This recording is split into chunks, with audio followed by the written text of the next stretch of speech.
Good morning, everybody. Welcome to day 2 of the MACAN meeting, our first one in person in 4 years, right? It's been a long time. My name is Mary Ford. I'm the Deputy Director of Maracus.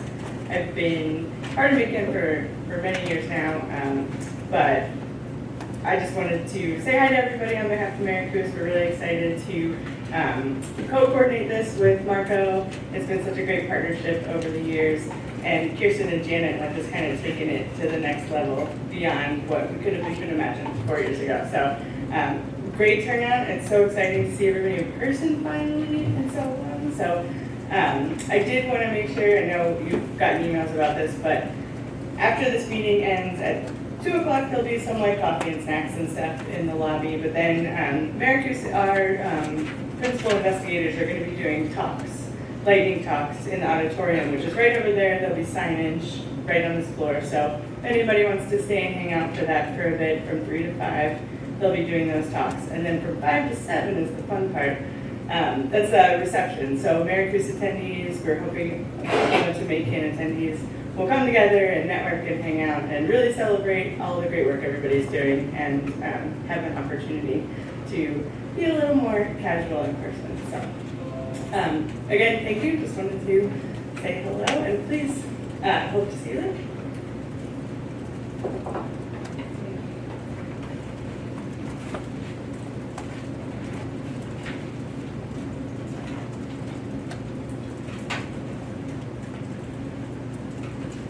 Thanks, Mary, for popping in this morning. I just wanted to go over the agenda real quickly for today. Our first session today is from 9:15 to 10:45. It'll be monitoring technology and data products to inform decision making. We'll have a little short coffee break at 10:45. And then at 11 o'clock, we'll have our MCDR panel session. Then we'll have a great lunch, which will be right outside in the hallway. And you can eat outside or on the balcony or really wherever you want to, but we'll have everything out there for everybody. And then from 1:15 to 2:15, our final session of the day today will be nature-based solutions for healthy ecosystems and MCDR. And again, as Mary said, we're invited to lightning talks. I know you guys have also seen Greenfin staff running around taking some video clips and interviews today. If anybody's interested in doing like a really brief spot for that, we'd love to have your participation in that today as well. So just see me if you're interested, and I appreciate everybody who's already been involved in that project this week. All right, so leading off today, we have 5 speakers for our first session. Carly LaRoche will be our first, and she'll be talking about MACAN's Mid-Atlantic Coastal and Ocean Acidification Monitoring Inventory. And then she'll be followed by Kalina Grab, who will be talking about measuring protons with photons, a handheld spectrophometric pH analyzer for ocean acidification research, community, and science and education.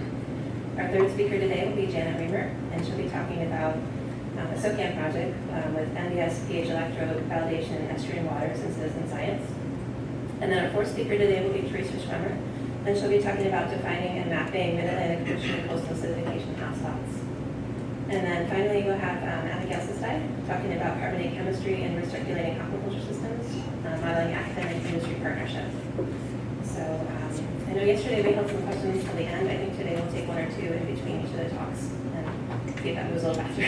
So, all right, thank you. Carly.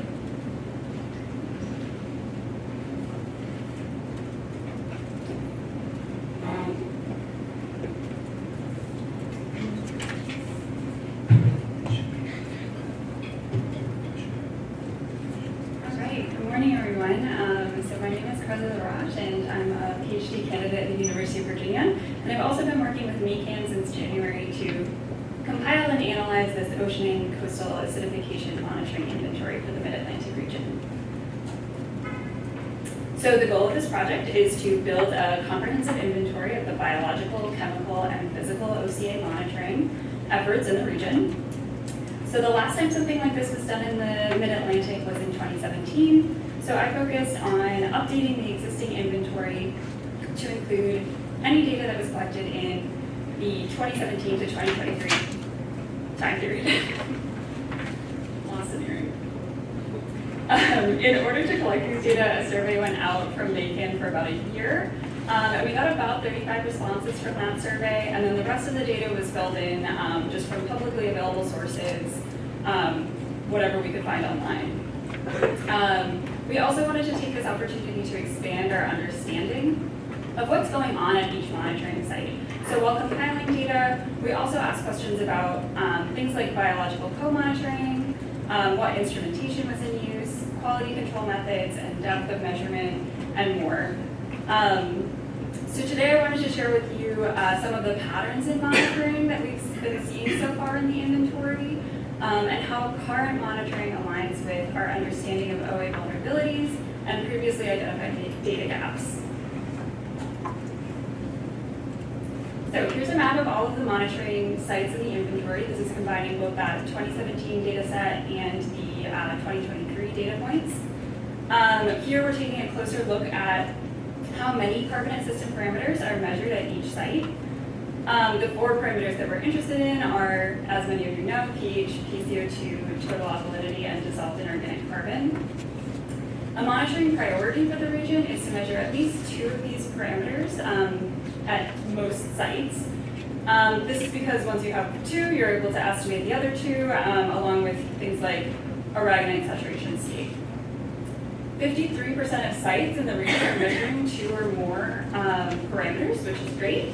However, you'll notice that the majority of the blue here, which is representing only 1 parameter being measured, are located in the coastal zone. So only 4% of sites that are monitoring 2+ carbonate system parameters are within that coastal zone area. Here I'm defining that by the Coastal Zone Management Act boundary. So monitoring in the coastal zone is especially important because of the extreme variability of carbonate system parameters in this area, the presence of vulnerable ecosystems, and as well as the presence of vulnerable reliant coastal communities.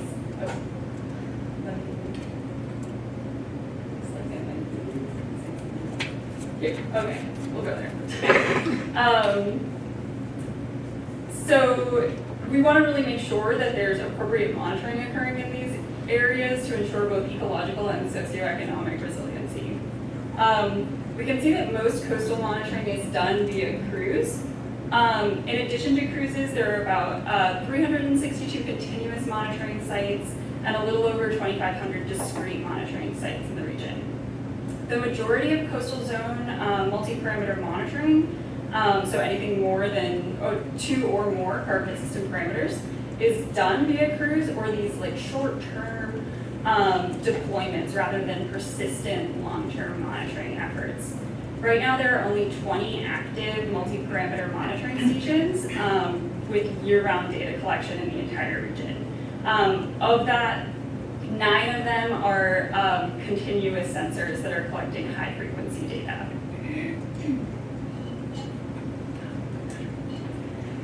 So here are some maps separating out the monitoring sites by the parameters that are being measured. They're colored by collection type, so here that's going to be continuous collection, discrete, cruise data, or glider data collection. One difference between the 2017 inventory and the 2023 update is that there's been a huge increase in offshore data in the last 5 years, especially due to partnerships with ships of opportunity, as well as an increase in glider data. So these maps are also revealing another spatial discrepancy between the coastal zone and offshore area. The coast has far fewer monitoring sites for PCO2, TA, and DIC, but it does have great coverage for pH. You'll see that many of those pH measurements are colored in green, so they are discrete measurements. Not all of these discrete measurements, but the majority of them are collected with handheld pH meters. This is kind of in line with the fact that pH is often collected as a part of routine water quality measurements rather than specifically for OA monitoring purposes. These handheld meters are great because they're a low-cost option that allows us to have greater spatial coverage for pH data.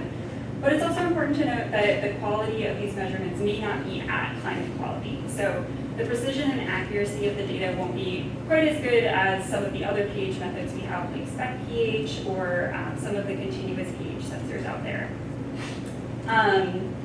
Or comparable to the methods available for PCO2, TA, and DIC. So while data coverage for pH is really good in the coastal zone, it's just important to consider the data quality and if that quality is matching up with our current monitoring needs.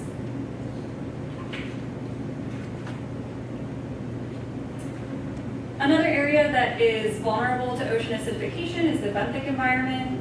So when sampling only occurs at the surface, it leaves us with a gap in understanding about the extent of acidification for organisms living in the benthos. In the coastal zone, we actually do have a lot of sites that are measuring both at the surface and at the bottom or in profile, especially in areas like the Chesapeake Bay, where bottom monitoring is of importance for other stressors like hypoxia. However, there is kind of a lack of high-frequency data that would assist in capturing episodic acidification events in the benthos. Offshore, there's more exclusively surface data. This is just because of the nature of most shipboard flow-through measurements. However, there has been that increase in glider data in the past few years, and that has filled that gap in by providing some high-frequency data offshore at a variety of depths. A quick look at seasonality. Most measurements are occurring in non-winter seasons, although we do have pretty good coverage for that year-round sampling across the mid-Atlantic.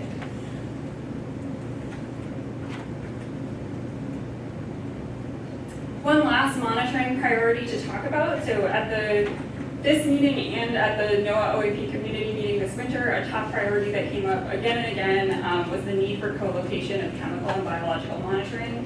At this point, there are really only a handful of projects in the Mid-Atlantic that are designed to do this in situ, and I've highlighted a few of those on this map here.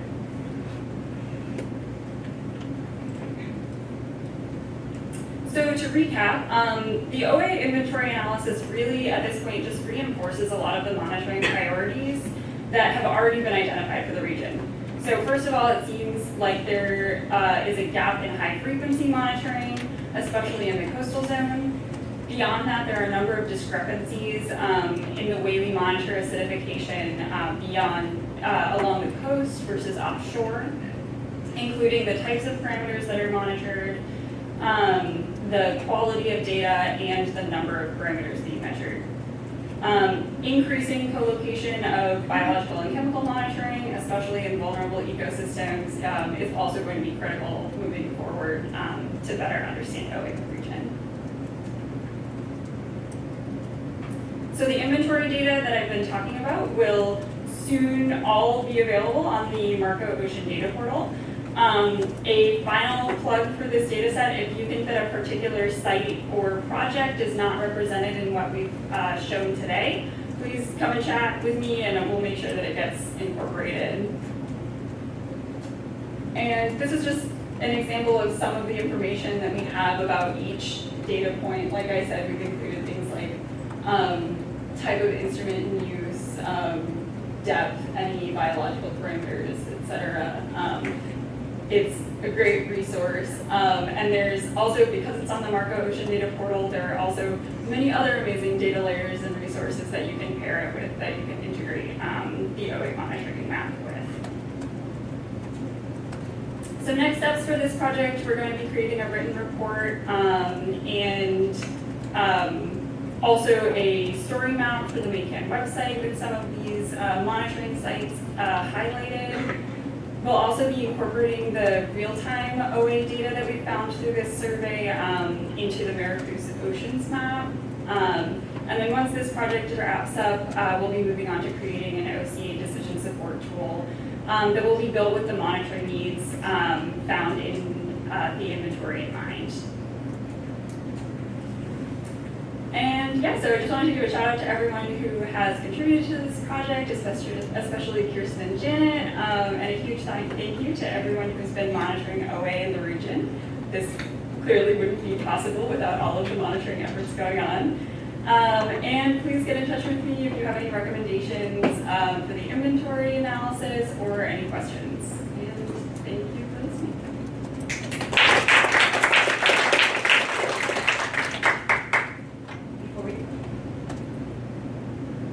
Before we take a couple of questions for Carly, we have some time. I just want to say that Carl Velikova is out at the table in the lobby. Oh, actually, he's right in the back of the room right now, but he will be at the table in the lobby to give you a preview of Carly's layer. It's going to be live on It's on our staging site, yeah. It's right now it's on the staging site, so we can still make changes and edits. So if you have data and it's not on Carly's layer, we'd love to have it. So you can talk to Carly, you can talk to Carl, you can talk to me, and we can make sure that that happens. So, do we have any questions for Carly?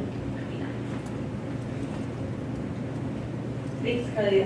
This is awesome to see. So I have a question that I will also ask during my presentation, so I'm only the driver, but I'm curious with the web portal if you're also linking to any other data portals, and if you are aware of like who's interested in this web portal versus other, like the users in the audience, if that makes sense.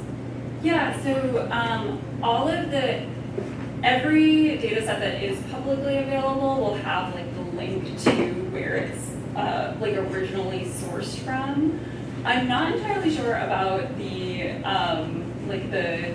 where like the users overlap for like different portals. I think this is like a great opportunity to like collect all of the monitoring sites in this region, but I think probably for us to take a closer look at other monitoring and like data sets that are available would be good. So can I just follow up on that slightly? And it's a question to you and also maybe to Molly from Delaware. But following on Clena's point, I'm curious like how we think about this interacting with the kind of more like spatial planning data layers that Delaware was presenting on yesterday, and just thinking about like that crosswalk between how does this information inform the kind of parameters or decision points that are kind of starting to emerge through that project. So just thinking if maybe it's an existential question, but just an interesting food for thought. I'm curious if Molly or if you, Carly, have any thoughts on that relationship. yeah, absolutely. I think as I've been looking at the inventory, especially when looking at it with other data layers that are available, like on Marco, looking at things like ocean GDP and looking at other like vulnerabilities. There's going to be an OA hotspot like assessment as well, so that would be another thing that could be incorporated. But I think bringing all of these resources together is really a good opportunity to pinpoint areas where we need a little bit of work and to redistribute OA efforts. I think it could work very well with something like what Delaware has planned. So.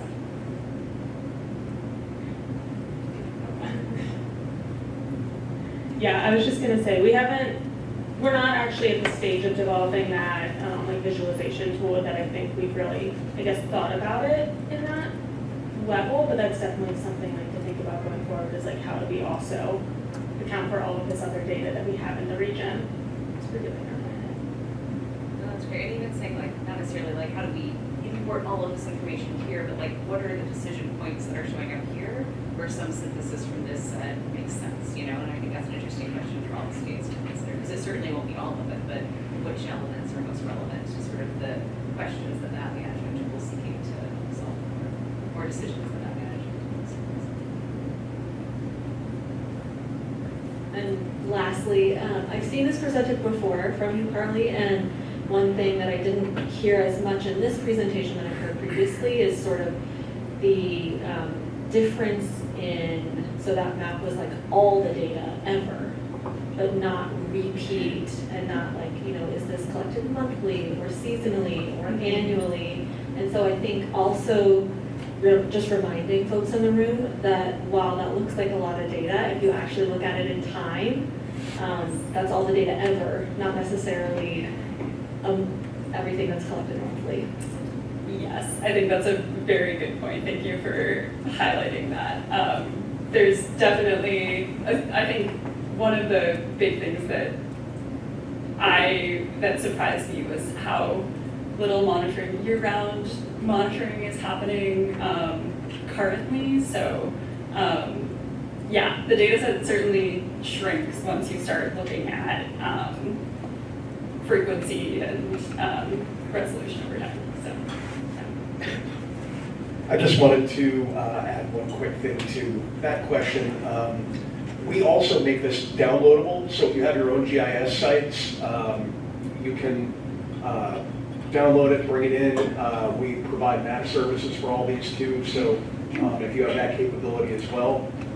That gives people the ability to load it into any portal, any GIS tool, analyze it their own ways.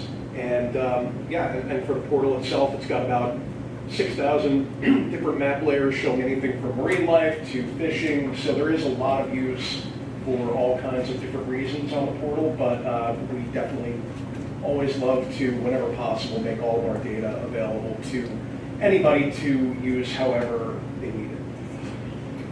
Decision-making tool.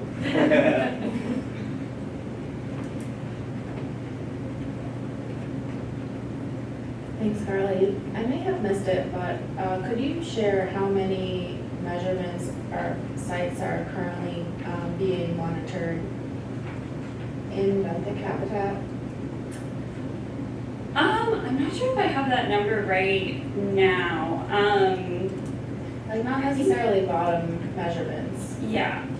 but measurements that are in a particular habitat, like a seagrass bed or an oyster reef or Oh, something like that. yeah, I see what you mean. So that's like one of the analyses that I haven't quite gotten to yet. So I think that that definitely is on our radar as something to look at moving forward to sort of classify everything into a specific habitat. Currently, we just have things on like a salinity gradient. So Okay. Yeah, I'll be really interested in that. yeah, I'll send you the notes we know.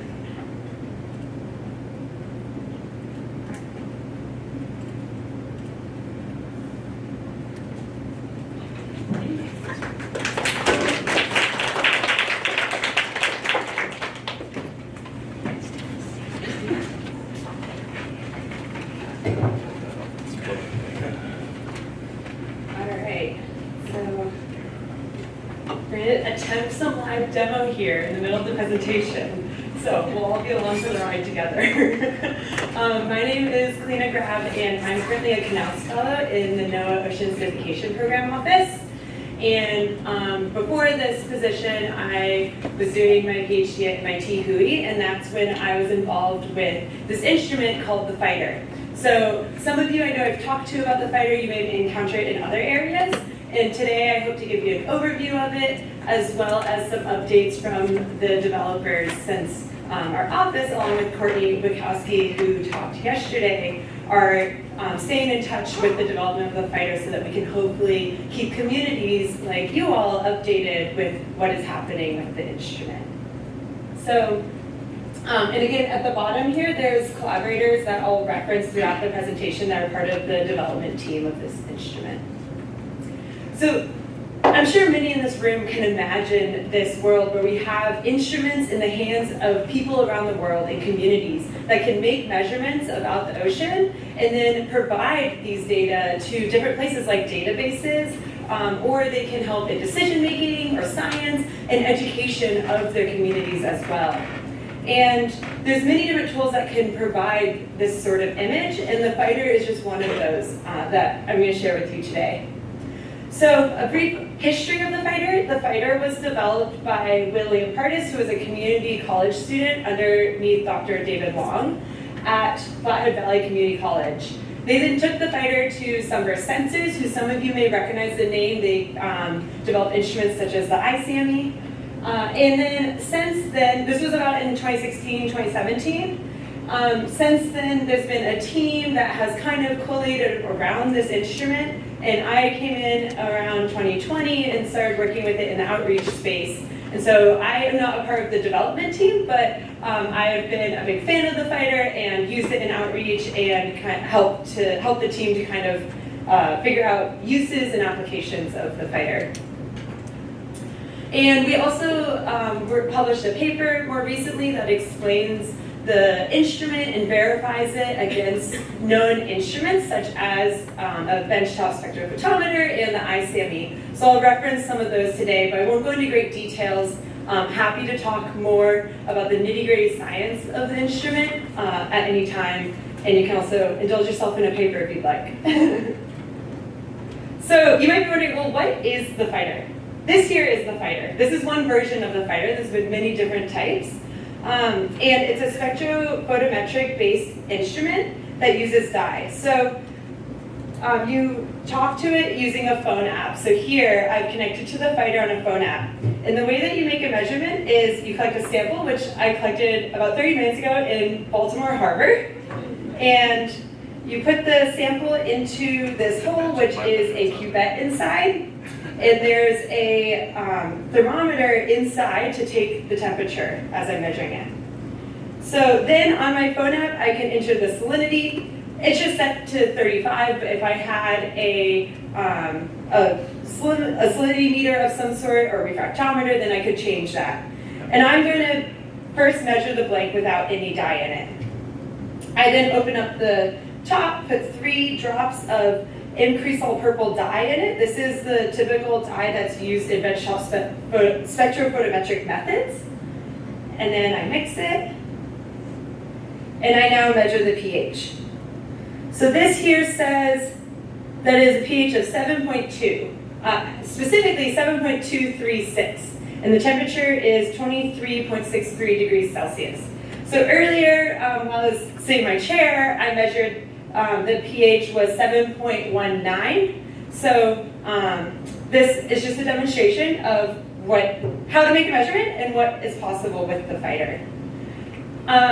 You can see up here are some more of the diagrams as well, specifically explaining the LEDs and the way that the measurement is made. And also mention that based on the paper that we published, the accuracy of the fighter is 0.046. So for those that are in tune with differences in pH measurements, this is on par with measurements that are seen in inter-laboratory differences or dye perturbation, and it's considered to be within the climate quality of accuracy. And so the fighter has been used in many different ways, and some of those ways I'll highlight here. This here on the left, you can see some of the community college students in kayaks, and they're kayaking around and collecting measurements with the fighter. And on the right is a map in Duxbury, Massachusetts, where some students actually kayaked around this spit and measured the pH variation. And here they could measure a difference of 0.2 pH from the outside of the spit to the inside of the bay. And this is within capability because of the accuracy range of the fighter. This is William Curtis, the developer on the right, and this graph shows pH on the y-axis, across time on the x-axis, and he deployed the iSAMI, which you can see in the photo here. And the iSAMI are the measurements in the dashed black line, and then he woke up periodically across 2 days and used the fighter and the red dots to make measurements next to the iSAMI. And across this time, the fighter compared to the iSAMI with a little bit lower than the iSAMI by 0.033. So again, that's within the weather quality data window. The fighter has also been used in an education mini grant, which came out of our office, which is the vacation program. And this was used by a team in the National Marine Sanctuaries in Washington. And they developed a curriculum to go along with a phytoplankton monitoring program. And they had this curriculum adopted by the Ocean Guardian School. And it actually helped the Quileute Tribal School in La Push, Washington earn an award from Nickelodeon called the Get Dirty Award. And that's the photo you see here with the kids. And so this is just an example of how the fighter has been implemented into curriculum in the schools.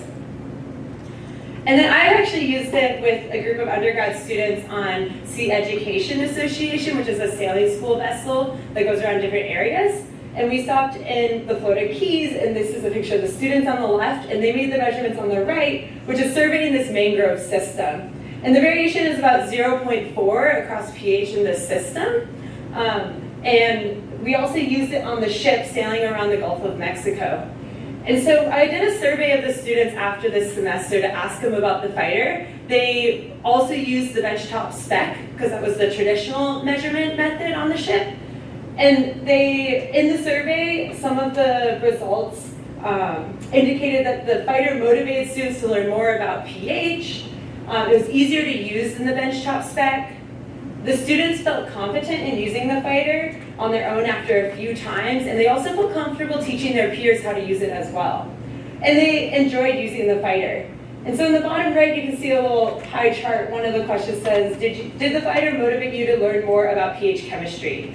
And they all 100% either agreed or strongly agreed with that statement. So this is just a small sample size that demonstrates what the fighter could do in an education space to get people interested in pH chemistry and to start asking these types of questions of, what is changing with the pH? How does it interact with different things in the ocean? How does it impact what other things that we're observing? Because they were taking a suite of other measurements as well at the same time. And so over the years, there's been resounding interest from people that we talk to about the fighter. Some of you in the room also I've had conversations with. Here you can see a list of different organizations and people that were interested, so in community science, across education and outreach, government agencies, international networks, local industries, and NGOs. And some of you that I've talked to, you may know that the thing with the fighter, though, is it's not available widely. And that's really something that our office has kind of been tracking, and overall, everyone involved with the fighter is really trying to figure out how to move forward and how to get this instrument more widely available so that it can play a role in the community science and education and more widespread pH measurements. So unfortunately, I don't have an answer for you today, but I want to provide you with some updates from the developers since we checked it, Courtney and I checked in with them just last week. So this is the most up-to-date information that we have. So first of all, Sunburst, as I mentioned before, this here is the Fighter 4.0. You can see in the bottom left. Sunburst has an SBIR grant, Small Business Innovative Research Grant from NOAA that they received in 2021, and they're now in phase 2 of their SBIR. And so with that, they are going through these different versions of the fighter. They're trying to refine it further. They're really focusing on the temperature. So the graph on the upper right shows how much pH offset there is versus temperature on the x-axis.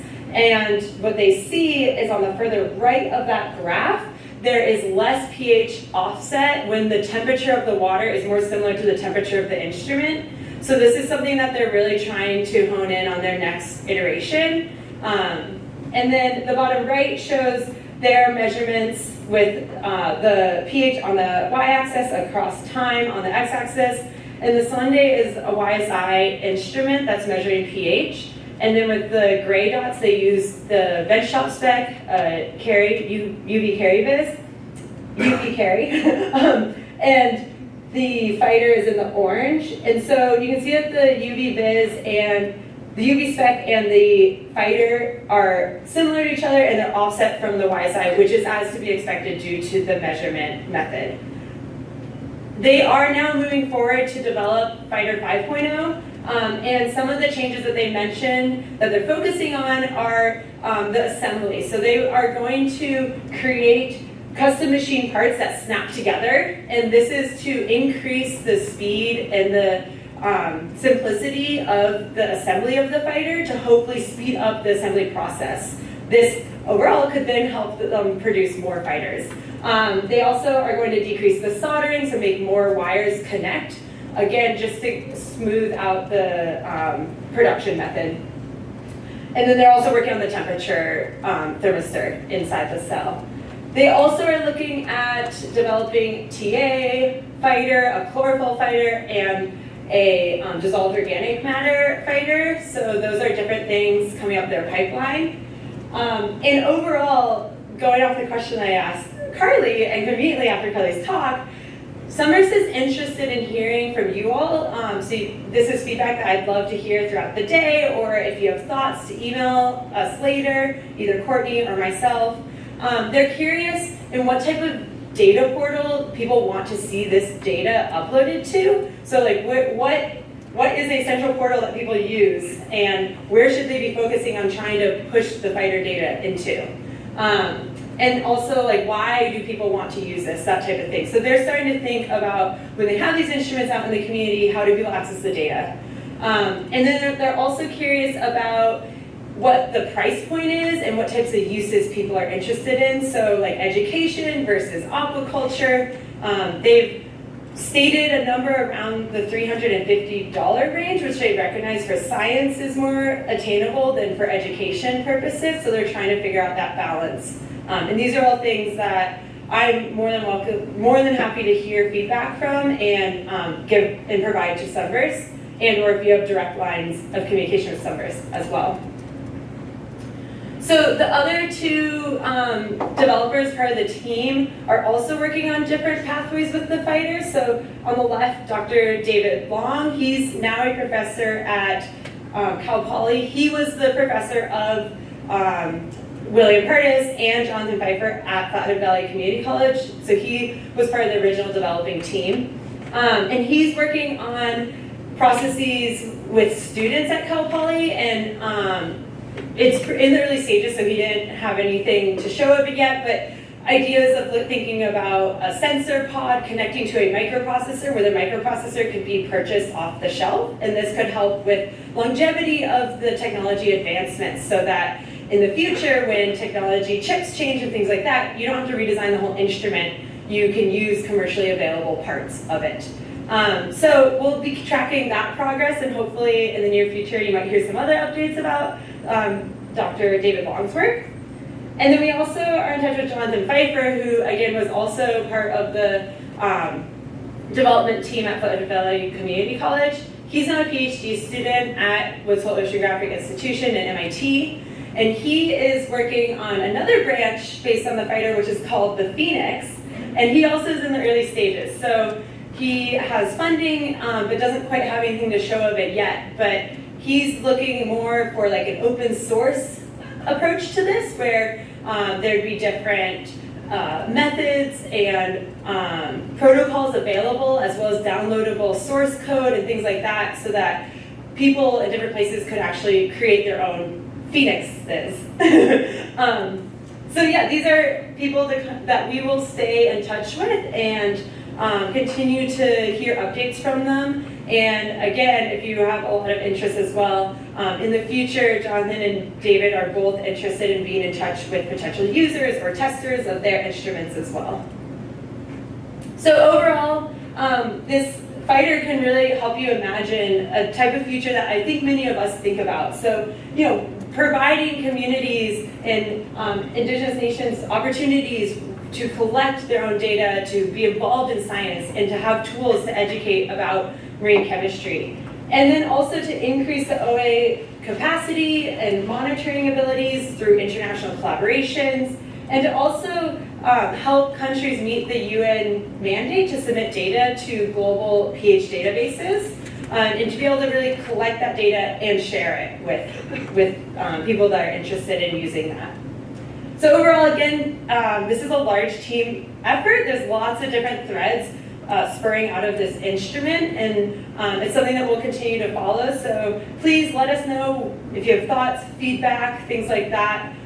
Hopefully, at some point in the future, we can all go online and actually purchase some of these instruments and use them for things. So thank you for your time, and you're also welcome to come look at the fighter during any of the breaks and use it.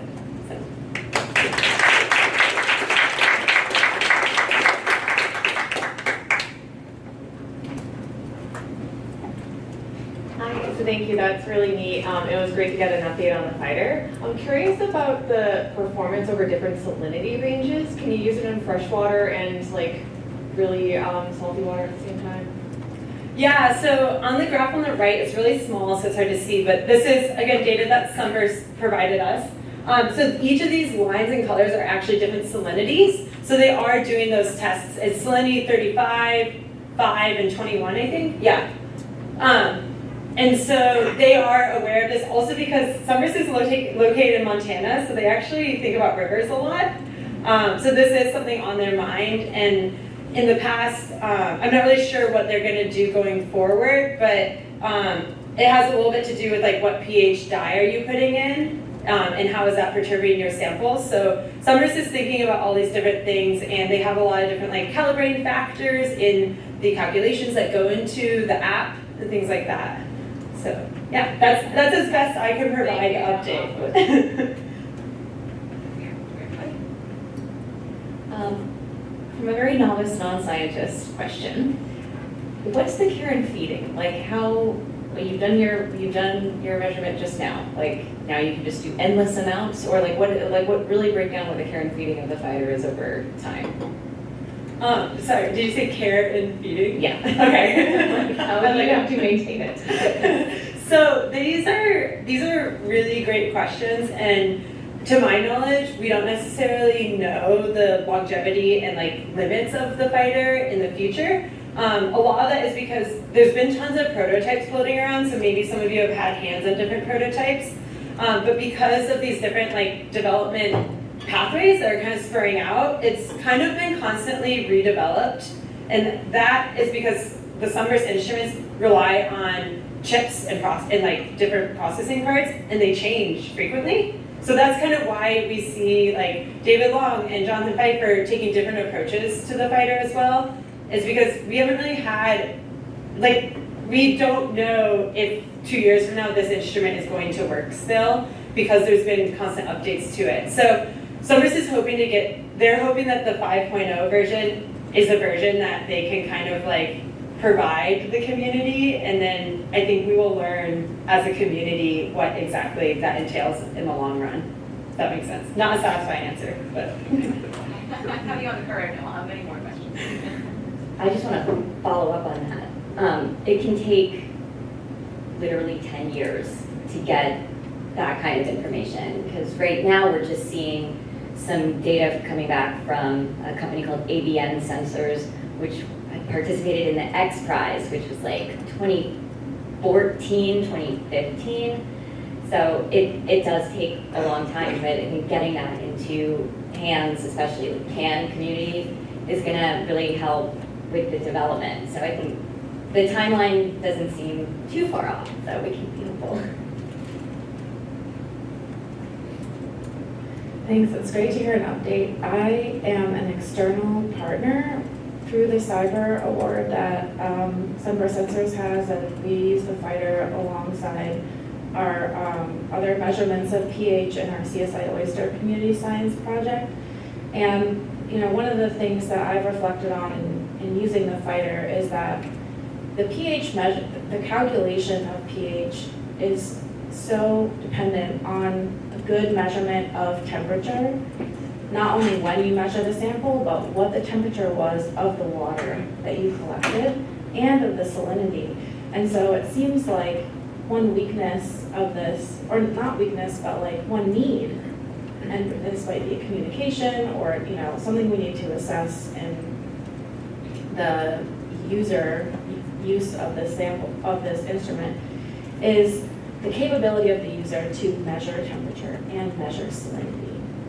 And so those, in addition to the cost of the fighter, they need to purchase some kind of instrument or receive some kind of guidance on what kind of instrument to use to measure those things and how to do that. That you have to measure it quickly to minimize the change in temperature of the sample, things like that. So do you have any insight from, all these different users that you've communicated with, do they already have those instruments that they're using? Do they receive training from Sunburst on how to, that they do need to measure these other parameters?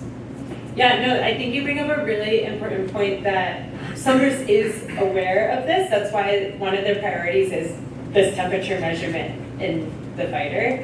And I don't actually think that I don't think they have done robust analysis of their testers and knowing exactly how they measure the temperature and salinity. I do know that most of the testers that have their hands on fighters right now are scientists, so they do have other equipment available, but it brings up a really good point. If we're pushing this out to communities and things like that, that's where they've recommended using a refractometer, which is a very affordable, however not as precise and accurate. So I think this is really good feedback, and I can share it with them, that there's a need for guidance on what types of pH, or not pH, temperature and salinity measurements to go alongside.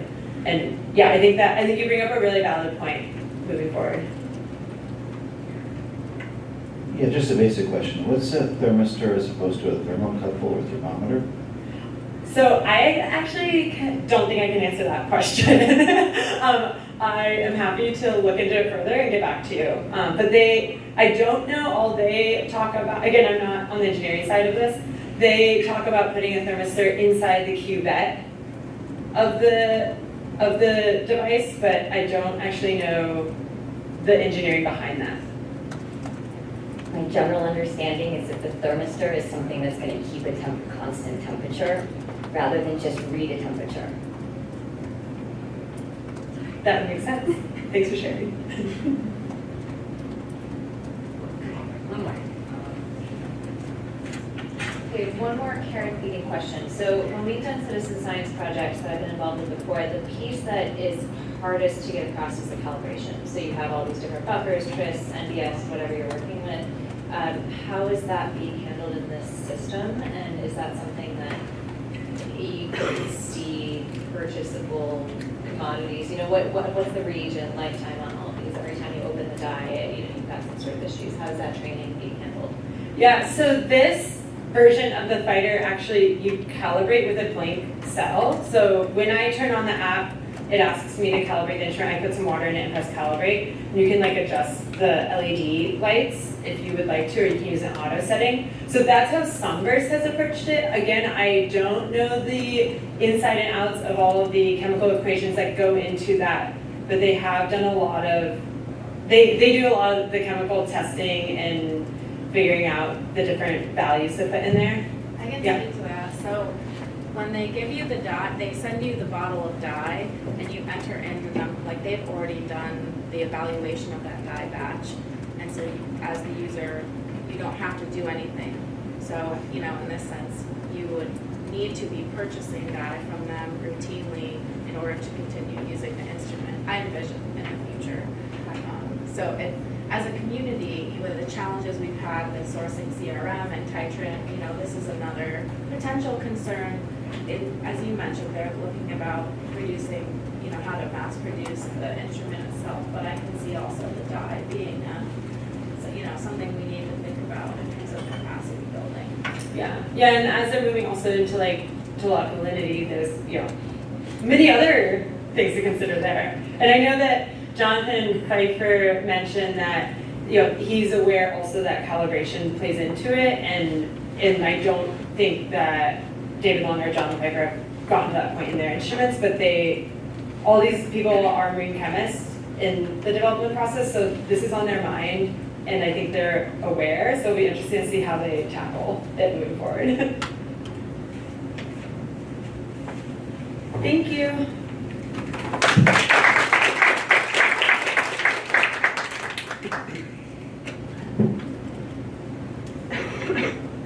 I'll just say there's lemon water, so if you want to keep testing the pH.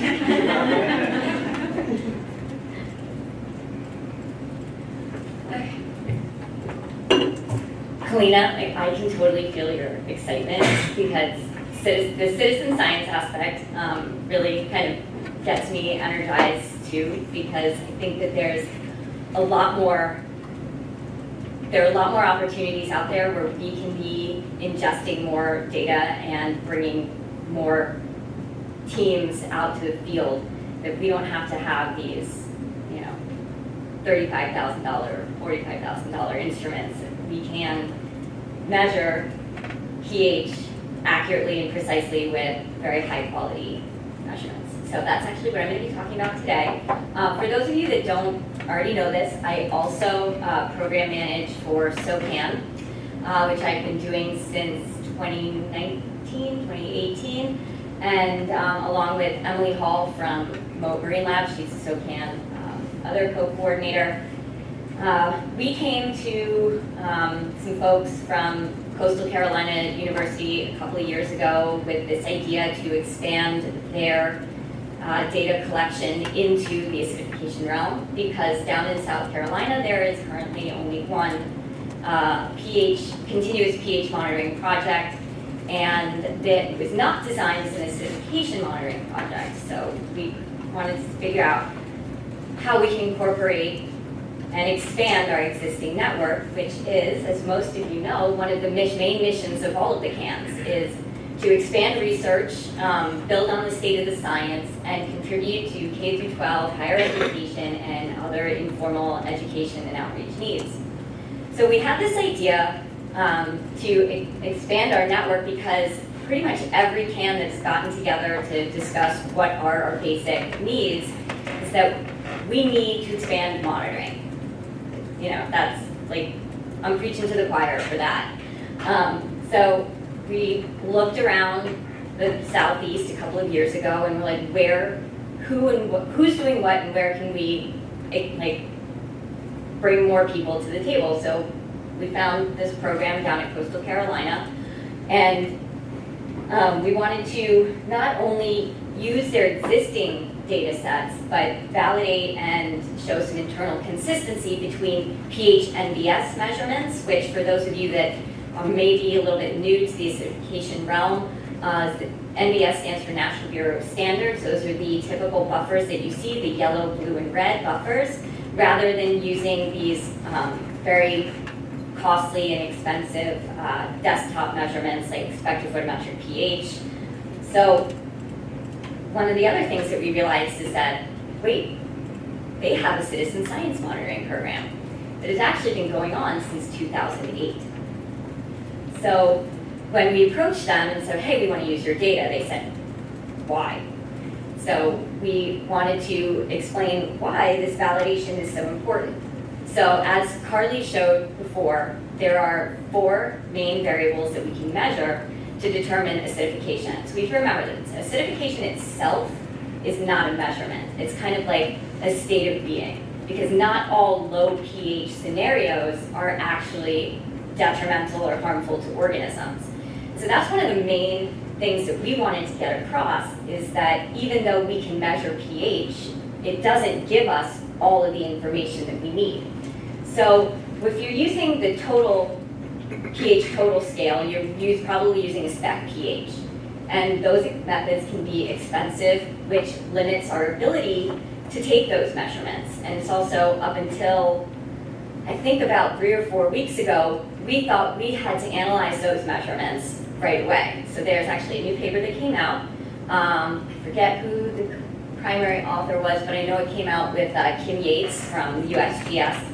And we now know that even without mercuric chloride, those samples are actually stable for about a week, which is big news to us, and it could be pretty game-changing for a lot of laboratories and existing programs. So we already know that pH NBS methods are very widely used. So all of the NEPs, many of the NERs, sorry, for those of you that don't know, that's the National Estuarine Programs and the National Estuarine Research Reserves, of which across the country we have to combine together, I think, over 30. That's a lot of sites, and those are all in coastal and estuarine waters. So by employing this method of validation or internal consistency, we can expand the use of these existing time series, because most of these time series were actually set up for things like stormwater management and control and nutrient and eutrophication monitoring, and also for harmful algal blooms. So already we have this wide network across the United States of existing measurements, but we're not, in the acidification community, we're not exploiting them to their full potential. So this is just an example of the time series at 2 of the sites that I'm going to be talking about today that have been going on since 2008. So these samples are all bi-weekly, and they were all collected by citizen scientists, every single one of them. So they measure salinity, dissolved oxygen, pH, E. coli, turbidity, and they do nutrients, but their nutrients are test strip nutrients, so we're not really going to be considering those. So I'm just going to tell you a little bit about the volunteer water monitoring program that was set up at Coastal Carolina University's Environmental Quality Lab. So the Environmental Quality Lab was established by Susan Libas, and for those of you who may not recognize the name, she literally wrote the textbook that a lot of us used in grad school on chemical oceanography. And then she brought in Victoria Green, who please feel free to contact her if you have any further questions about this program, because they literally wrote the handbook on citizen science water collection in the Southeast. So this program is funded by the counties of Horry County and Georgetown County, and the county water quality managers actually directly ingest this data and use it in their stormwater quality monitoring. So that's really important because they have direct end users already, and those direct end users are actually funding the program. So we think of this as like a really nice model. The QR code on the bottom will take you directly to the website for the volunteer water quality monitoring program. So they don't just send people out, right? They have an extensive teaching and methodology workshop that they host about every year or 2 years. During COVID, it kind of got the schedule got a little wonky. But all of these protocols come from the Environmental Quality Lab at Coastal Carolina University. They are in, they work with the EPA and use EPA methods and protocols, and they are ISO certified. So the volunteers are mostly retired folks that are willing to get up early on a Saturday morning or a Monday morning and go out into the field and go and collect samples and do what they need to do. So every quarter they bring in, they use Orion NBS based systems. They bring in their probes and they check them, and they have master calibrators, and these guys go, they go and they collect the instruments, bring them into the lab, and they spend about a week recalibrating, cleaning, and maintaining all of the probes. The probe precision is about 0.01 with an accuracy of 0.03 for the pH buffers. So what the volunteers will do is they keep all of the instruments and all of the buffers in their home. They're told to store them in a cool, dark place.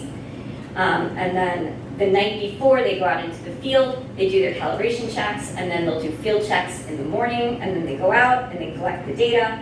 And there is a quality control, quality assurance check that is in place. So once the volunteer goes and uploads their information, it goes straight through the quality control process, and then it's available almost immediately to the local municipalities and data managers, and then so it's all quality controlled. Oh, and I also wanted to mention that there are a ton of YouTube videos that they send out to their volunteers, and they have the water quality monitoring handbook. So, like I said, they literally wrote the handbook, and they bring everybody in, and they're all trained the same way.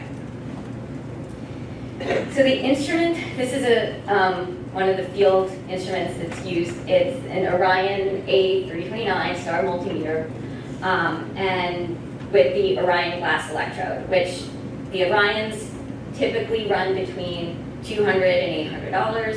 So it depends on the quality of and if you're going to get a field probe, or if you're going to get a probe, it's going to sit on a desktop. So this is a more rugged one. It's got the plastic sheathing on it so that it can go into the field. So the pH is a 2-point calibration with buffers 4 and 7, but we're presently talking to them about increasing it to a 3-point calibration. pH sample is collected, and I'll show you a picture in a minute, in an insulated jug. You can buy it at Walmart, and they take the water sample back to the trunk of their car, and they put the probes in, and they measure the pH and dissolved oxygen and temperature and salinity. Then at the same time, so we designed our project to align with theirs. So we collected DIC, TA water samples. They were poisoned with mercuric chloride, stored, and then they were read at Moat Marine Lab and Emily's lab. So we measured the pH, measured pH NBS, DIC, and TA, and then we calculated the pH using the computer program CO2sys. So these are just some pictures of some of the volunteers. There's the picture with the jug, and that's Bob Steffens over there, who's the field manager, and he's got his little setup in the back of his car. So these are actually, in the backgrounds of these pictures, you can kind of see where we're collecting the water samples. It's a suburbanized estuary system behind the beach, behind Myrtle Beach. So it's this very intricate coastal marsh system. And here's some more examples. So this one with all of the people in it, that's Oyster Landing on Murrells Inlet, and then we have Rum Gully Creek, which Rum Gully Creek, you can see all of the houses in the background, is historically known for having E. coli problems, so that's probably from septic systems and runoff. So it's a really important monitoring site for the county. All right, so I'm just going to talk a little bit about the results because I don't want to get too deep into the statistics because we're here to kind of talk about the big picture of the citizen science monitoring program and how it has been successful and that we'd love to incorporate something like this into other regions. So at Rum Gully Creek, we collected samples bi-weekly with the water quality monitoring program. And actually, I forgot to mention this was part of a master's thesis project. So the master's student was the one that did all of the sample collection and went down to Moat and measured the samples with Emily. So I'm really just the messenger today and part of the SOCAN team that designed the project. So the blue line are the pH NBS measurements that were taken in the field by Mary and the water quality, so the student and the water quality monitoring volunteers.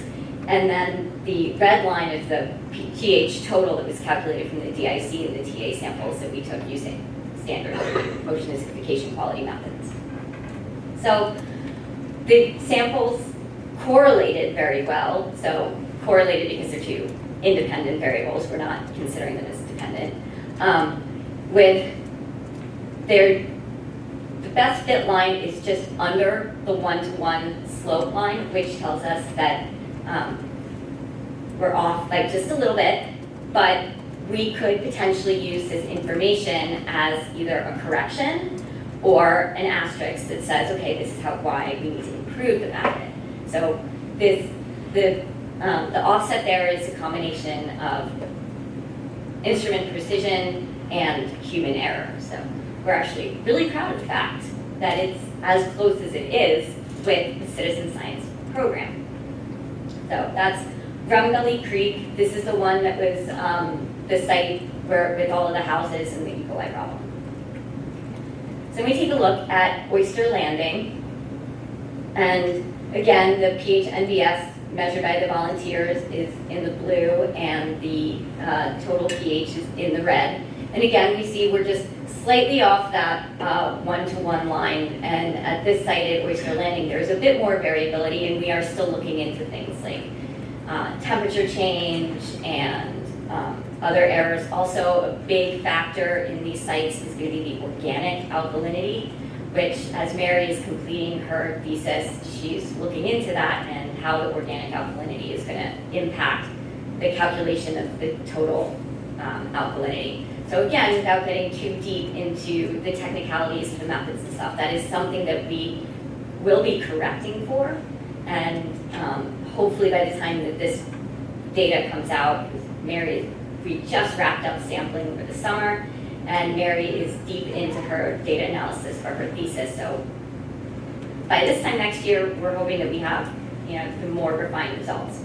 But the takeaways here are that, again, the correlations are much better than we had expected, and much better than what we saw with the YSI, with the comparisons to YSI sensors that we have in other sites that are down there. But we couldn't show all of that information because last year's Hurricane Ian took out one of the piers and basically destroyed the sample site. So,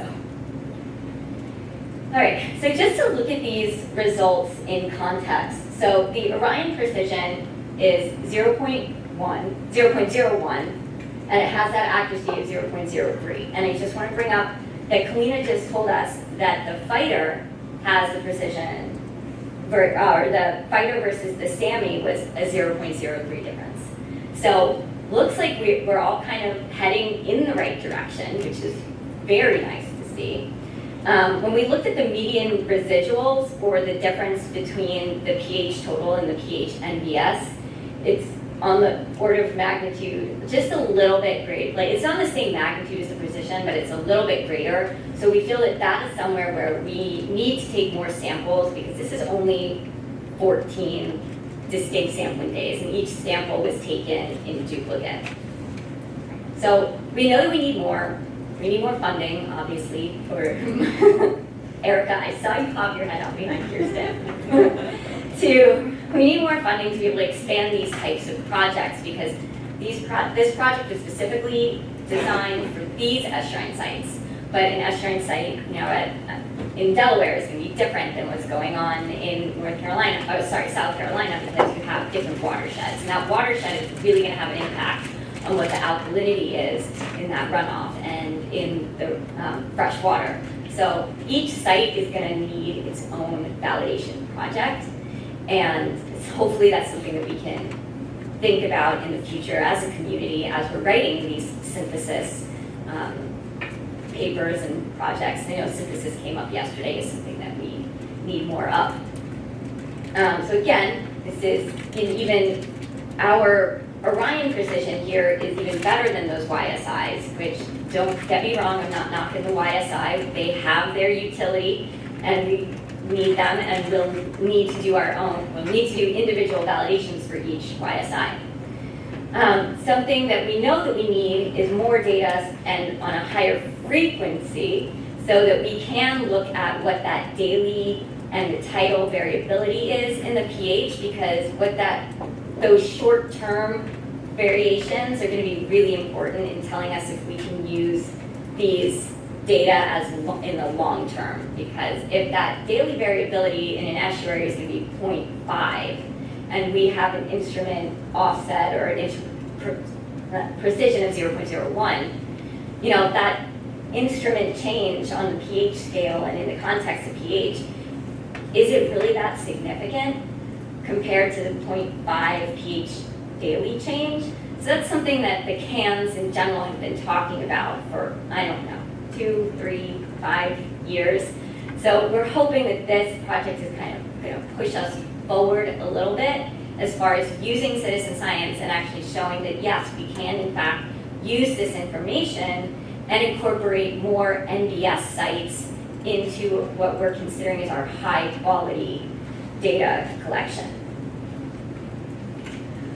So really just in conclusion, the measurements that were collected by this citizen science program, we feel in this project so far are high quality measurements. And we wanted to get this out there so that this kind of project you can easily tack on to other existing acidification monitoring projects that you might have, because we used an existing citizen science program, we used existing data methods, and just had to build in a budget for taking DICTA samples and having those analyzed. In this case, Coastal Carolina was not set up, does not have DICTA capabilities, so that's why we kind of teamed up and said, all right, well, we can get these done at Mode, and ran them in Emily's lab. So hopefully those of you out there that have full DICTA capacity would be willing to partner up with some of your NERs and NEPs, and that would be really great. So going forward, Mary, during her thesis data analysis, is going to be doing a full internal consistency and validation, and then use the TA salinity relationship that is established at these sites to calculate pH total, DIC, and CO2, or the aragonite saturation state for determining if there's potential acidification, and also the Rebel factor for looking at how well buffered or not well buffered the area is. And then, Mary's actually looking at 4 different sites, and I only highlighted the 2 using the Orion today. And then we want to continue working with the Volunteer Water Quality Monitoring Program to kind of expand their methods and expand their training to really think about acidification as they're designing their next stage of monitoring for both Georgetown and Horry counties, who have just renewed the funding for the water quality monitoring program for a further 5 years. So that's what I have today.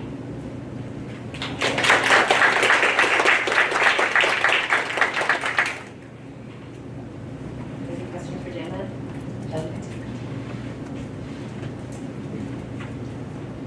Yeah, Janet, it's awesome. It's like a really great beginning to like where we can expand. I just had a quick question on, are they housing the data now? And where are they housing it, in Socorro? I forgot to include the direct link to the data, but this QR code takes you to the Water Quality Monitoring Program website, and they have a great ArcGIS story map up with links to the data from these 2 sites and I think another 8 sites that they used. So they have the full volunteer water quality monitoring program covers the Waccamaw watershed and one more that actually stretches up into North Carolina. Okay. And they also work in conjunction with Clemson University that has a program called Adopt a Stream. Okay. And that Adopt a Stream program is it's an even more expansive citizen science sample collection, but they don't use Orion pH probes. Okay. And then would you know, now you said that there's validation with the sampling. Is there a difference between that validation and being like certified data? Is there a difference, and would that make a difference as to where you're able to house this data? It could. So for example, like Maracus is ISO certified. Socorro is ISO certified. So, anything that's coming out of, and Marine Lab, I mean, I don't know what their status is, but, you know, I think I can say that everybody in this room would, you know, like data coming out of Emily's lab, or like, you know, it's high quality ocean acidification data. Yeah, so, definitely. And then if you were to expand, my last question, sorry. I was just out of curiosity, because I don't run OA sampling, but in that process, can you estimate how much it would cost per sample to run in a lab? I can tell you what I know. 2 different labs, I know what 2 different labs charge. Specifically $74 and $68, I think. So, but okay, yeah. But I think so that's for TIC and TA. But I will just say that that's not the cost. That's not when you're having samples run in an outside lab. I think the shipping is where the main cost comes in. And it has been. So that's why actually these samples, we decided that they were all going to be stored together. After they were poisoned, they were stored and they were driven down to Moat from Myrtle Beach. And that round trip costs just about the same as what the combined like overnight shipping would have been. Yeah. It would be really great to figure out a way to expand it. I think that that's like, you know, I could speak on behalf of the Gulf of Mexico. We have so many interested citizens that worry about, you know, their backyard and want to take part. We have like a really great HAB program with citizen science where they use instrumentation on their own. So if we can incorporate that into what they're already doing, that would be awesome. So thank you.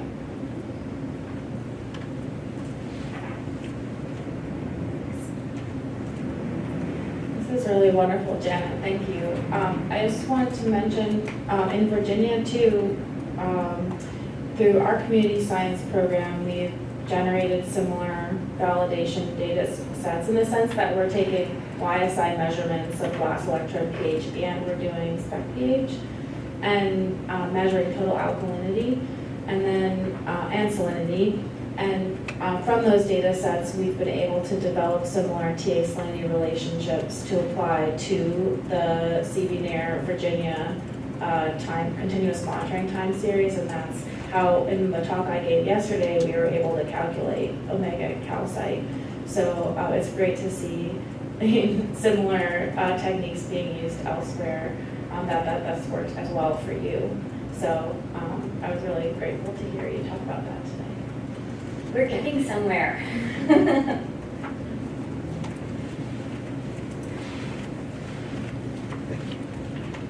I apologize for what's probably an ignorant question, but you talked a lot about the accuracy and the precision, and I've heard it mentioned a couple times in previous talks today of climate quality accuracy. Can you elaborate a little bit on what that means and why that's important? Yeah, okay. Big question. Sorry. No, it's okay. You're absolutely right. It's not intuitive. So, several years ago, like early 2000s, there was some standards established of weather quality versus climate quality. So your climate quality, and Erica, help me if and Emily, help me if I'm a little off here, but so climate quality is you're going to be, for pH, you're accurate within 0.0001 to 0.0002 pH units, and your weather quality is going to be 0.001 or 2. Like, I'm not sure about that value, but for pH, your climate quality is an order of magnitude better, like closer. It's important when you're thinking about long-term change, especially for something like pH, because pH is measured on a log scale. So that 0.001 change in pH in like the open ocean is going to could be more impactful than what you have in your 0.002 or 0.01 in an estuarine setting, because in estuaries you have greater daily fluctuations than you do out in the open ocean, just because you have different drivers of pH and coastal systems. So when we talk about something being climate quality, it kind of infers a more precision, like more decimal points is kind of the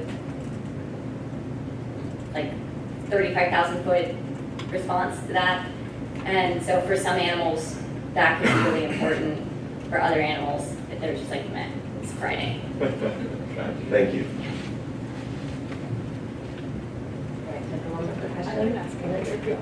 Okay. I'll be quick. I'll give a quick response. Yeah, thanks for sharing. This is really exciting. So I'm curious, we've heard, different areas talking about different citizen science projects. It seems like this one has a lot of support and resources, and I'm curious and I should be more aware of this as well, if there's a community across citizen science efforts that can kind of share resources, and if there's communication across different regions at all, and if not, maybe if you envision something like this, that could be helpful? Yeah, I think that the CANs are really kind of the key to this cross, regional collaboration. In my head, obviously, there's a lot of SOCAN, MACAN communication. But I think that, it's meetings like this where we can, get not only like our immediate community together, but have other CANs here and talk about this. I wish Victoria could have been here. It would have been really great. I wish that we could have had, Mary, who's the student. Like, we just didn't have enough funds to bring them. But I think I would love to get you in touch with Victoria, because she does an amazing job. And the people that are involved, and I went out and I did the first sampling with them for this project, for the master's project. And these folks are so passionate about it. They send me emails like, oh, we just saw this, oh, we just saw that. And I'm like, I wish I had time to write you back as passionately as you're writing to me. So I think really the key is connecting with people that, say, volunteer at like within, like, I don't know if DENRAC has like people that come and they, just volunteer or something, but like, kind of really connecting with the NEPs because they have these citizen advisory committees, and those are folks that, they care, and I think finding that, and I'll also say that unrelated to this project, I also work with the Georgia Coastal Ecosystems LTER project, and they have a citizen scientist who has been going out into the Altamaha River and collecting samples bi-weekly for DIC and TA for like over 10 years. He's retired, he uses his own time, his own boat, he collects the samples. Now we don't put mercuric chloride in those, which we can't, and this was like something that we started to chat about a little bit on a CAN paper call the other day, which has been, that's definitely a barrier, is that addition of mercuric chloride, but something that we can't really circumvent. But with pH, it's kind of the only acidification parameter that could potentially be measured in the field by non-scientists, like by citizen volunteers. So I think it's really important to focus on refining these pH measurements and validation projects. Thank you. Thanks, Jenna. Teresa, you're up next.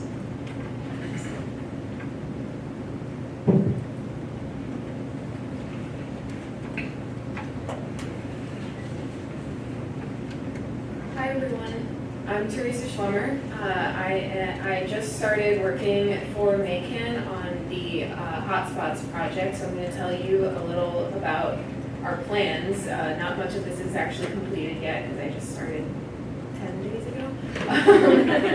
So I'm going to tell you about our plans to identify and map hotspots in the Mid-Atlantic region. And I'm hoping to get a lot of feedback from you all. I think people have a lot of opinions about this, and I want to hear all of them. So this project, it's a NOAA-funded project, and I also want to give a big shout out to the rest of the team, which is Kirsten and Janet, as well as Mary Ford and Avalon Bristow. Thank you so much for all of your support and the great feedback and insights as we've been in the early planning stages of this. So we've been working on a scope of work. And I also want to thank the MACAN Steering Committee for some really helpful feedback a couple months back at the meeting. So this project aims to develop a map layer for the MARCO data portal as well as the Maracus Oceans map. Where we would show ocean and coastal acidification hotspots. So this is going to involve analyzing as much regional carbonate chemistry data as we can get our hands on. Right now I'm starting to comb through the inventory on the MARCO portal, and I think Carly's update to that is going to be really helpful. And just see what I can get that's publicly available, and where else I can find data and analyze that. And then we want to set a definition for what is a hotspot, and highlight locations that are at a high risk for and vulnerable to ocean acidification in some way that's going to be useful for any interested parties and partners. And then we want to provide outreach tools that will help people access and use this map layer who may not know about it or just may not know what this means exactly. So I'm going to get into some of the plans for that. So this is a picture of just the existing monitored inventory on the MARCO data portal. And as we just saw, there's a lot more of that now. But So what I'm working on is going through this and finding all the data that we have. So we're interested in cruise data, glider data, moored sensors, continuous sampling sites in the coast, anything from federal, state monitoring, academic research labs, nonprofits. And we're looking for all the parameters needed to calculate aragonite saturation state, pH, and PCO2 for the coastal waters as well as the estuaries. And also if we can find surface and subsurface measurements, that would also be fantastic. So some examples of what I've been looking for so far are the ECOA cruises, SOCAT. I've been looking through the OCAD's data portal and the state agencies as well for the open ocean data. And then for estuary data, some sources include the National Estuary Research Reserves, nonprofits such as the Chesapeake Bay Program, and the state agencies that do some water quality monitoring in those estuaries. But if anyone knows of anything, I mean, that's not a complete list, but yeah, if anyone knows of something that I might not have heard of, please do let me know. So the next step is going to be to figure out what we mean by a hotspot, what is the most useful definition of a hotspot for any partners and interested parties, such as industry members, aquaculture industry members, and fisheries, as well as policymakers and resource managers, and academic scientists and federal and state scientists. So I have two proposed definitions for hotspots, or very, very broad kind of directions to go in for what a hotspot is. The first one would be to look at a hotspot as a place of great risk, kind of using the IPCC framework of risk being the intersection of exposure and vulnerability, or sensitivity. I think they kind of changed their definition and now use vulnerability, but I would mainly be focusing on species sensitivity, and so I've been looking at what work has already been done on this. I don't want to reinvent the wheel. I'm trying to get an idea of what has done and what's worked and what needs to be improved. So one example is the 2023 State of the Ecosystem report on the left here. We have glider data from Grace Saba's group at Rutgers, and they plotted the data with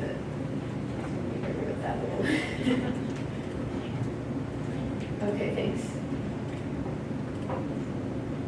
Thank you.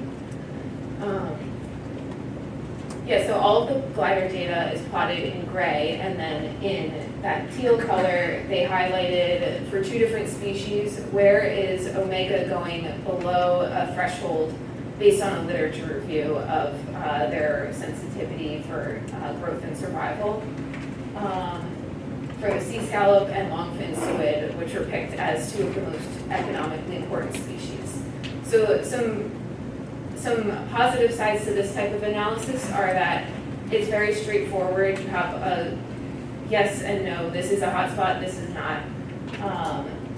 And it lets you focus on species that are commercially valuable and get at a little bit of that social vulnerability as well as the ecological vulnerability.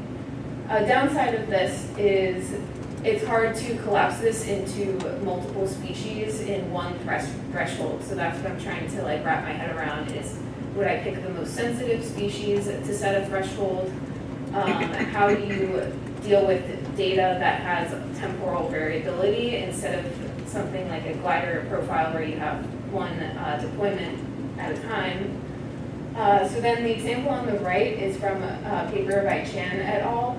And they had some data with more temporal frequency, I guess, and so they were able to plot along a latitudinal gradient on the west coast how often does the aragonite saturation state go below 1.7. And that was, again, a threshold that they picked, I think, based on bivalve sensitivity, maybe.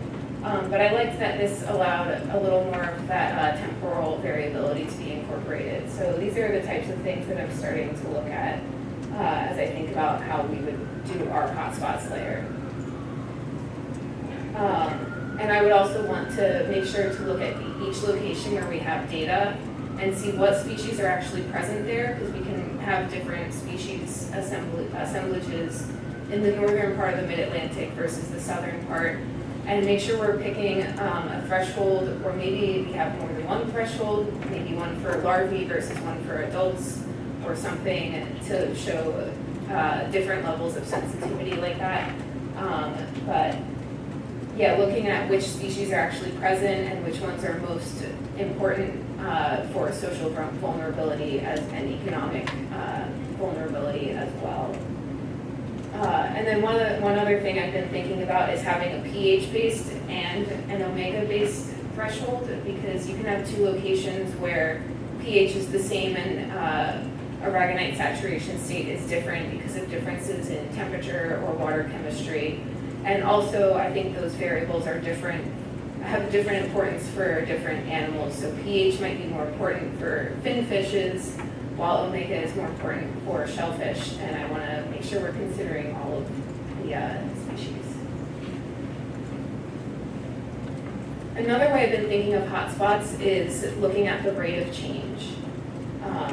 So highlighting the places where we have the greatest rates of change, even if they don't currently have concerning levels of acidification, maybe there's a long-term change at such a rate that we know in the next 10 years or so they will start to be concerning. So this would mean looking at places where we have time series of data, preferably 10 years or more, although we've also talked about looking at shorter time spans if like the amount of data that we can get is a limiting factor. So this is an example, Seidlecki et al. Showing a time series where they just plotted a regression line, and so maybe we could do something similar where we use the slope of a regression of the time series data in places where we have continuous, somewhat high frequency monitoring data that goes back several years. And then this is a little bit different, but I also liked how in the Ekstrom paper they show how soon will certain thresholds be reached. That also kind of gets at the rate of change in addition to just the current conditions. And then the other thing to think about with that is, do we just plot the rate of change with no additional context of, like, you know, just let people look at what a map layer that shows the rate of change for every location, or do we try to set a threshold where the highest rates of change are considered the hotspots? So we could set that based on if we were able to get at this where it's exceeding the speed of adaptation. I think that would be really cool, but I'm not sure if we have enough information that's consistent across species for the rate of adaptation. That's really difficult to measure. So a different way to get at this would be just to have compare the rates of change to global rates of change or global averages, and say these spots are, say, in the 90th percentile for the fastest rate of change compared to all of the other locations, either in the region or around the world.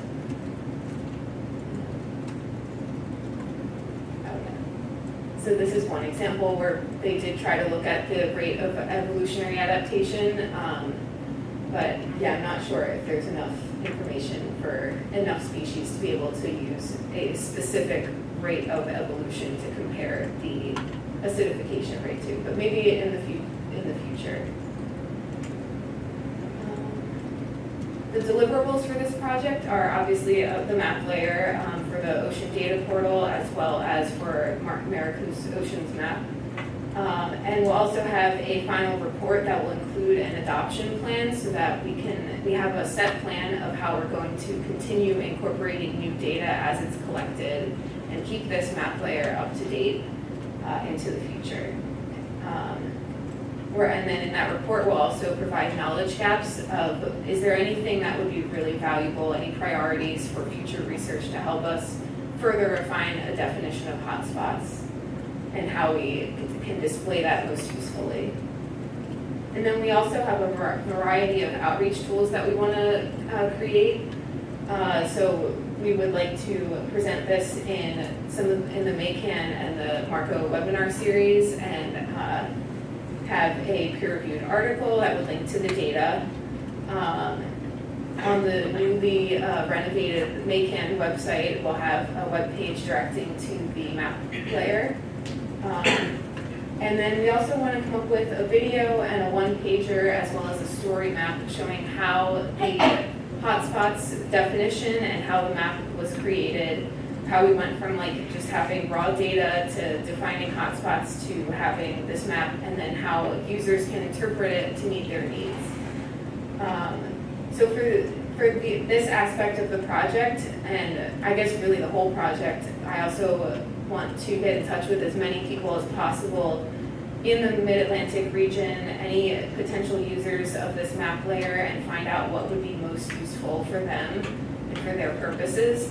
And also get in touch with people across other regions and the rest of the CANs, and see if we can, well, we don't want to like reinvent the wheel. We want to come up with something that could be applied across regions, and where places with other monitoring data might be able to implement something similar, or if they're already working on something similar, maybe we can, try to make that work for the Mid-Atlantic as well.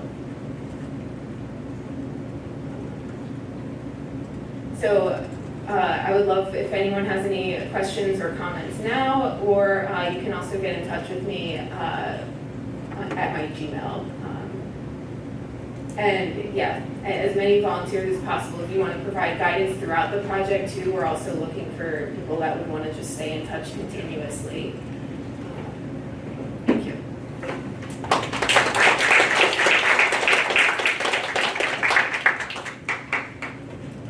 Thanks. Do we have questions for Teresa? Hi, so I think this is a really interesting question, and for anyone who's been with Marco for a while, it's reminding me of the ecologically rich areas exercise that ended up not really proceeding because it was so hard to create that definition. I'm wondering who your audience is and how they best would define what a hotspot is, and if you've thought about that perspective. I think one way I've thought about it is people like aquaculture industry members who might want to be able to know if they're planning to start a new farm or new business, are they going to be putting it in a hotspot, or if they already have it, are they in a hotspot and how can they adapt to that? So that's one potential audience for this.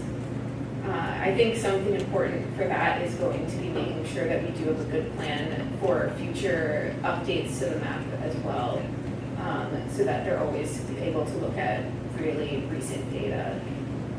Yeah, no, thank you. And I'm working with some aquaculture folks now through my hat at NOAA, and citing of aquaculture location is a big hotspot. So I think that that's an interesting perspective, is looking at the applications for the community. And agree, I think there's a white paper out of this whole exercise you did just for what a hotspot even is. So I look forward to seeing what you do.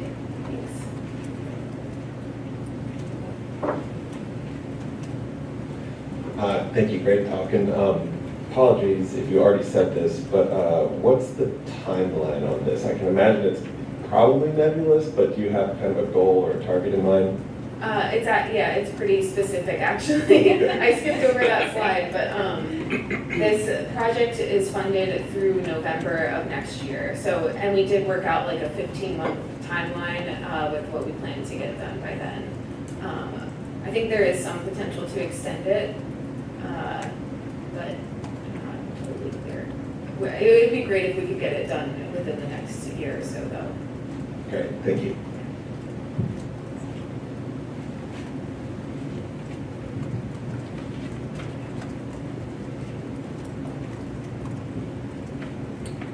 Thanks, Teresa. It's really exciting to see you moving this forward.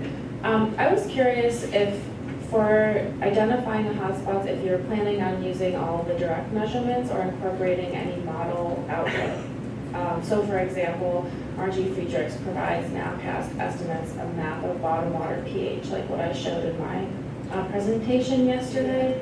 That updates daily, and there's no like hotspot analysis associated with that, but it seems like Sam Zielecki's model as well, you know, depending on the spatial coverage of that, those might be opportunities to broaden the spatial temporal coverage of what the direct measurements could tell us. Yeah, I'm actually very interested in that because of the timeline, and yeah, because of the timeline, we don't have the time to do any new modeling or interpolation ourselves. But I am definitely interested. I mean, I was very interested to see what you had yesterday. What's like readily available that would be easy to just plug in a hotspot definition and to be able to map that. And I'd like to learn more about how that would work. Last question? Hi, Teresa. That's such a great presentation, and a couple of things. One, I think it's really important for the OA community, internationally and domestically, to think about the definitions of hotspots. I think that's a great just contribution to the discussion. I mean, I'm curious how you're thinking about the land-based interaction. So like when working with policymakers, it's like, okay, we can think about hotspots for growing operations, for submerged aquatic vegetation uses and deployment, for reef resilience initiatives, but a lot of it is, you know, where land-based contributions are having a disproportionate impact on maybe an already vulnerable location. So curious how you thought about that as a determining factor of information. And then secondly, I'm curious, I'd love to just chat with you more. The West Coast is having this conversation ongoing about indicators, biological or chemical, and I think it's an interesting cross-pollination to have probably by the end of this year or early next year as this project goes on. Department of Ecology in Washington has been creating their own indicator for like, I think they're calling it like better or worse condition, like windows, like seasonal conditions, better or worse, you know, very high level stuff, and I'd like to put you in touch with how they're thinking about that. But yeah, that'd be great. Yeah, excited for this trajectory, a very tight timeline, but bless you. Yeah, to get at your first question, I definitely do want to see like what information I can find out there about like what you would call point sources of nutrient pollution, or just maybe there's estuaries that are pouring some more acidified water into the open ocean, and yeah, look at not just the raw data of these locations, but what else can I find out about what's going on and contributing to them. I've definitely been thinking about like river input and freshwater runoff and things like that as well. I think that's definitely important to consider. And yeah, I would love to learn more about what's going on the West Coast with that. But like I said, I don't want to reinvent the wheel. I try not to keep repeating that. It's a perennial question. Yeah. All right, thanks, Teresa. And next up, and our last speaker for this session is Abby Sistine. And so this is our session 2 of day 2, where we're going to have more of a panel discussion at the end of the session. We did send some panel questions to the folks that are participating, so we'll ask at the end of the session if you would come back up to the table, but wherever you're comfortable during the session is totally fine with us.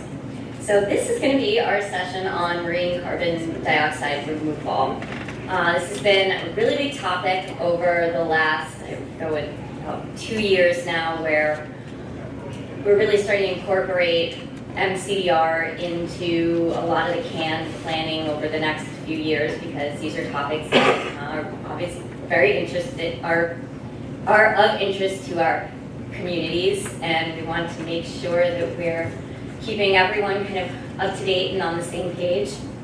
So for this session, we have Gabby Kitch from NOAA's OAP. We have Romany Webb from the Sabine Center, Sabine Climate Center from Columbia University, Mallory Ringham from Ebb Carbon, and a panel discussion. So we have 3 speakers. Yeah, so Gabby.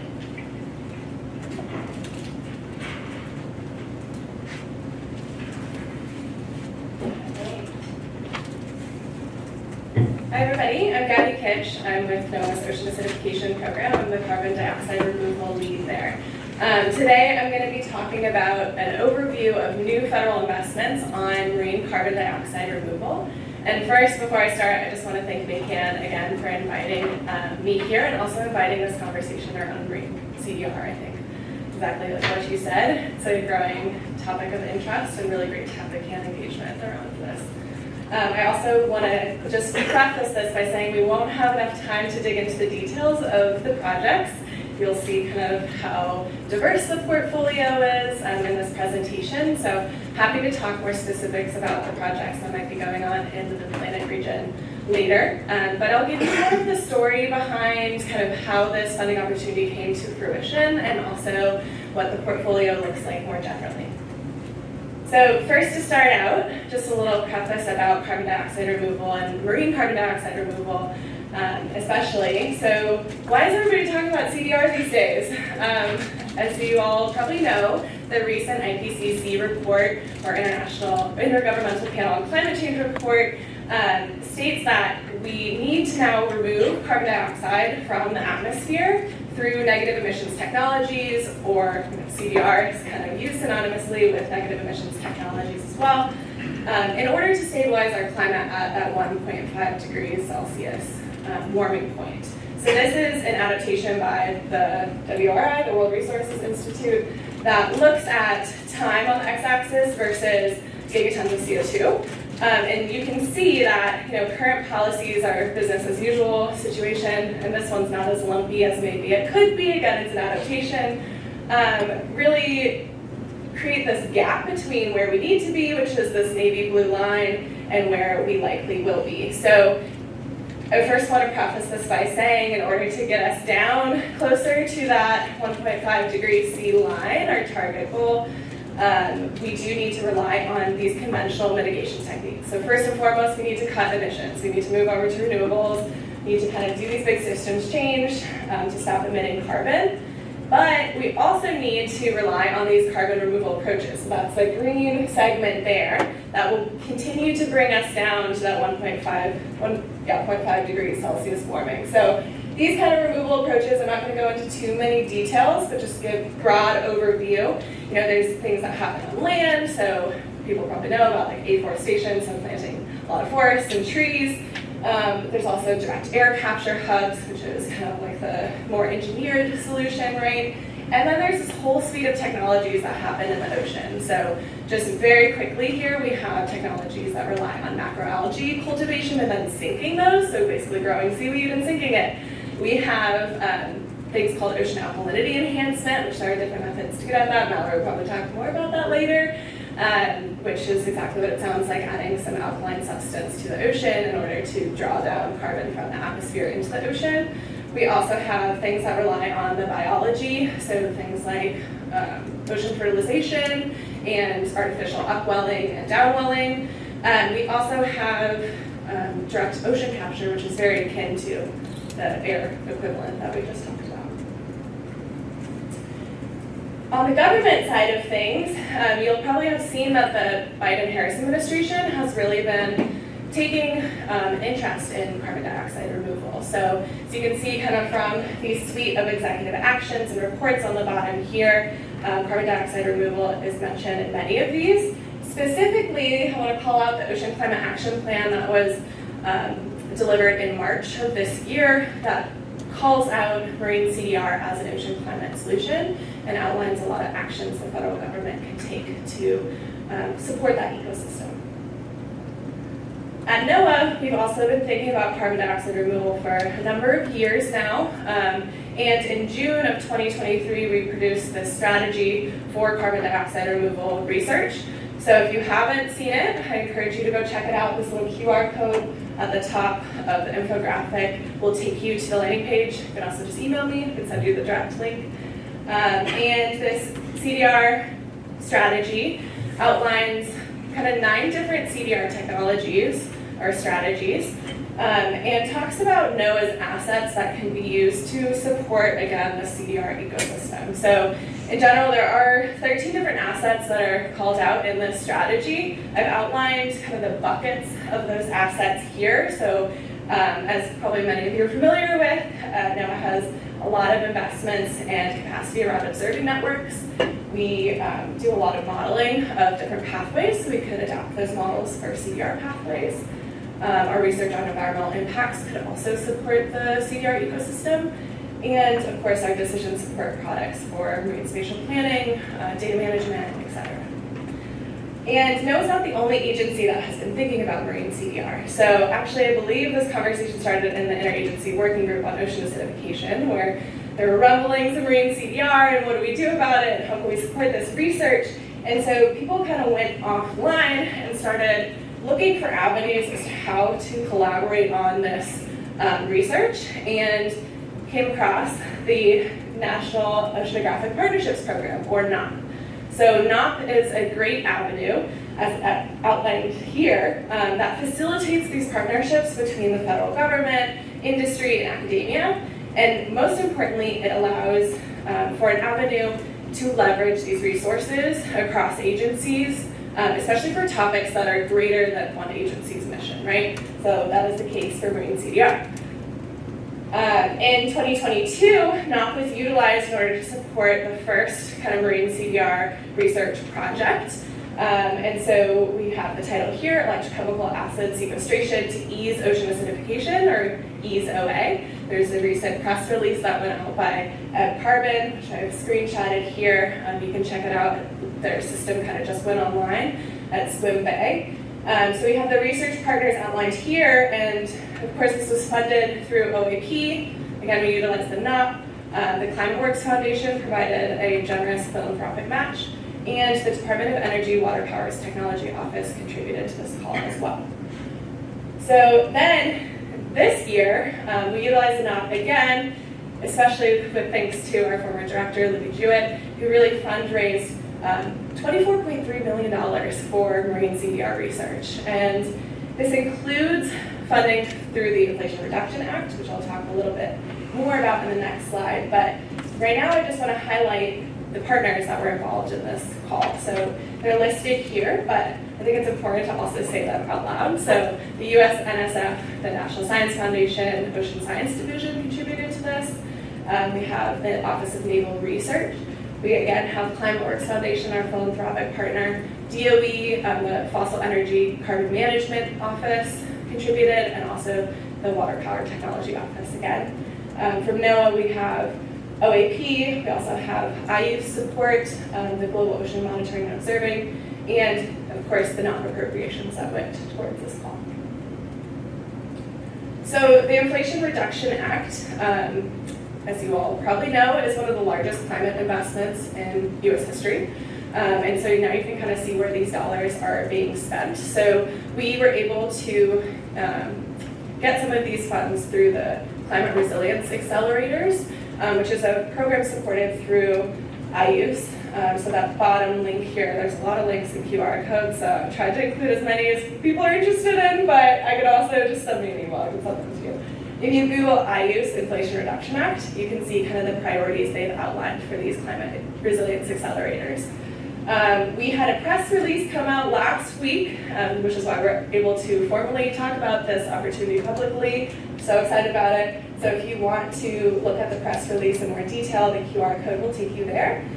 This top direct link is for a news story on the OAP's website, which also takes you to project summaries and great project highlights about these different awards made. All right, so I'll get into a little bit about the notice of funding opportunity before we talk about the outcomes of this portfolio, what the portfolio looks like. Again, another QR code for you here if you really want to look at what the 33-page document looks like, I believe was what the total came to. But I'll outline for you kind of what the NOFO detailed. So we had 7 main priorities that ranged from kind of research on the co-benefits of marine CDR, of field deployments, of modeling, community engagement. And specifically these priorities were formulated to answer the following questions, which is just very different questions about marine CDR approaches, the risks and co-benefits, including ocean acidification mitigation, of course, And then the science needed to build regulatory frameworks, which we'll hear probably about next, for testing and scaling of MCDR. And what I want to call attention to is that these priorities were really co-developed by all of the funding partners you saw on a couple previous slides. So it's a very diverse range of priorities, and you'll see that reflected in what the portfolio looks like now. And I also want to highlight, because it might tie into one of the panel discussion questions, that we required a number of different things on top of our normal notice of funding opportunities that you'll see come out of NOAA and OAP. But in particular, we required this monitoring, reporting, and verification plan for those that would be actually testing marine CDR strategies. All right, so what does the portfolio look like? Again, I want to call attention to why we have this great diversity of the numbers and the amount of humans and institutions we're able to support. It's really because the NOP facilitates these partnerships and actually requires that we have a couple of different partners in each of these projects. So in total, we have 17 different projects. We're able to support 47 unique institutions and close to 80 unique PIs. So I think this is a really miraculous kind of momentum boost and support boost to this marine CDR community.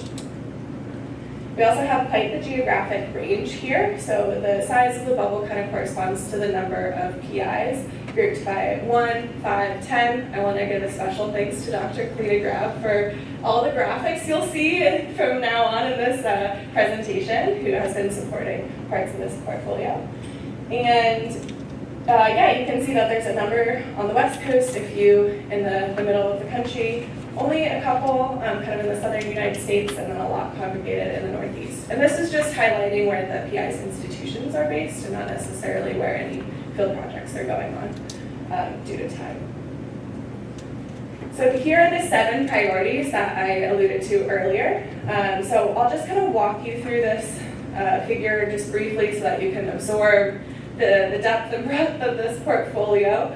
Our first priority mentioned those co-benefits, so not only ocean acidification mitigation, which is listed in the kind of darker teal here, but also energy sources. And if a priority was not addressed by the supportive portfolio, it's in white, so not visible here. But you can just see that for reference as to what the priority was. So we do have a number of projects that hit on ocean acidification mitigation. We also have systems analysis, so those are things like looking at the life cycle analysis, so how much carbon is produced from beginning to end of this product, right? But also the techno-economic assessments, so looking at exactly what the feasibility of these products are in our current economic landscape. We also have scaling, so what is it going to take to scale up these different systems? Modeling, we have kind of different types. So we have one project focused on where is carbon dioxide removal and marine carbon dioxide removal going to be most efficient, effective, best utilized. We have models focused on ecosystem impacts and also the local chemistry impacts. Methods, a lot of different methods here. So we have, again, kind of like the modeling focus, the OSSIs, the observing system simulation experiments. We have lab experiments, mesocosm experiments, those that are focused specifically on field deployments and pilots, and then also technological development in here. We have one project that incorporates marine energy technology, so our partners at WPTO, or Water Powers Technology Office, are very happy with that one. We also, of course, had this bucket about the National Academies report that came out in 2021 that outlined a number of different priorities for research. And so we have kind of one that, or a couple that hit on these general NASAM priorities. I would say that also applies to most all of these that are listed here, but we're also incorporating our species response and environmental impacts under that bucket. And of course, lastly, we have projects that focus on community building, and so this goes towards like social licensing, but also kind of focusing on the governance and permitting processes. You can look at this portfolio in a different way and consider just the types of methodologies that are going on. being those that are based in the field. So again, those could be pilots and small deployments. Those could also be things that are just observing a kelp bed or something like that that are grouped into this field-based category. And then of course we have community engagement. You'll see the count here. I should have mentioned these counts are not unique, to each project. The projects can be binned under multiple different priorities or methods, etc. Because a lot of these projects are quite wide in their scope. We also have the laboratory-based. We have one mesocosm study, and then we have a number of modeling studies. If we look at the type of marine CEDR that we're supporting, we do have quite a number that are focused on ocean alkalinity enhancement. We have a number that are focused on macroalgae, so both the sinking, but also just monitoring kind of what's going on in the kelp forest and things like that. And then we also have a project focused on ocean iron fertilization.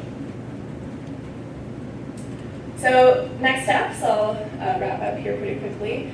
NOAA will continue to lead the coordination of this NUP group, so the NUP PIs, and of course the funding partners will continue to be involved. Some of the other agencies are actually managing the awards. NOAA is managing a handful of them, and then or the majority of them, I should say, and then NSF, the Office of Naval Research, and Climate Works Foundation will also manage their respective projects. And then NOAA is also continuing to engage, in addition to our funding partners and other partners that might be interested in marine CER, we continue to talk with the EPA regarding permitting and making sure that our projects will continue to be able to evolve and be realized. And so we've been continuing to talk with them, and our contact there, one of our contacts there, has kindly requested that we include their name and email on every slide, every presentation that we talk about. So if you all are interested in doing this type of research or getting close, or you might think you will be interested in this in the future, take a snapshot of this slide here, and please reach out to Sina. She's very receptive to kind of what the next steps are for permitting. And then lastly, I wanted to call attention to a few other funding opportunities that are directly related to marine CER, and you'll see why I say that later in my concluding remark. Both of these are coming out of the Department of Energy. So we have one from WPTO, the Water Powers Technology Office, that really is looking at supporting marine energy as their main mission, but using marine energy to fuel things like marine CDR deployments or monitoring, reporting, verification, those types of things. So that might be of interest to you. And then also the Department of Energy's Office of Fossil Energy and Carbon Management has a couple of different FOAs, as they call them, federal, I don't remember the acronym, I'm going to be honest. I only know NOAA's acronyms. So their FOAs have been released. They have a notice of intent for the carbon negative shot pilot. So you all might have heard of DOE's carbon negative shot, which is mostly focused on terrestrial CDR methods so far.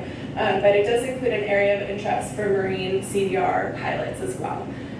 So definitely check that out if you're interested. And then they did want me to remind you as well that they do have this carbon utilization procurement grant, which is actually the federal government buying carbon credits and these kinds of CDR products.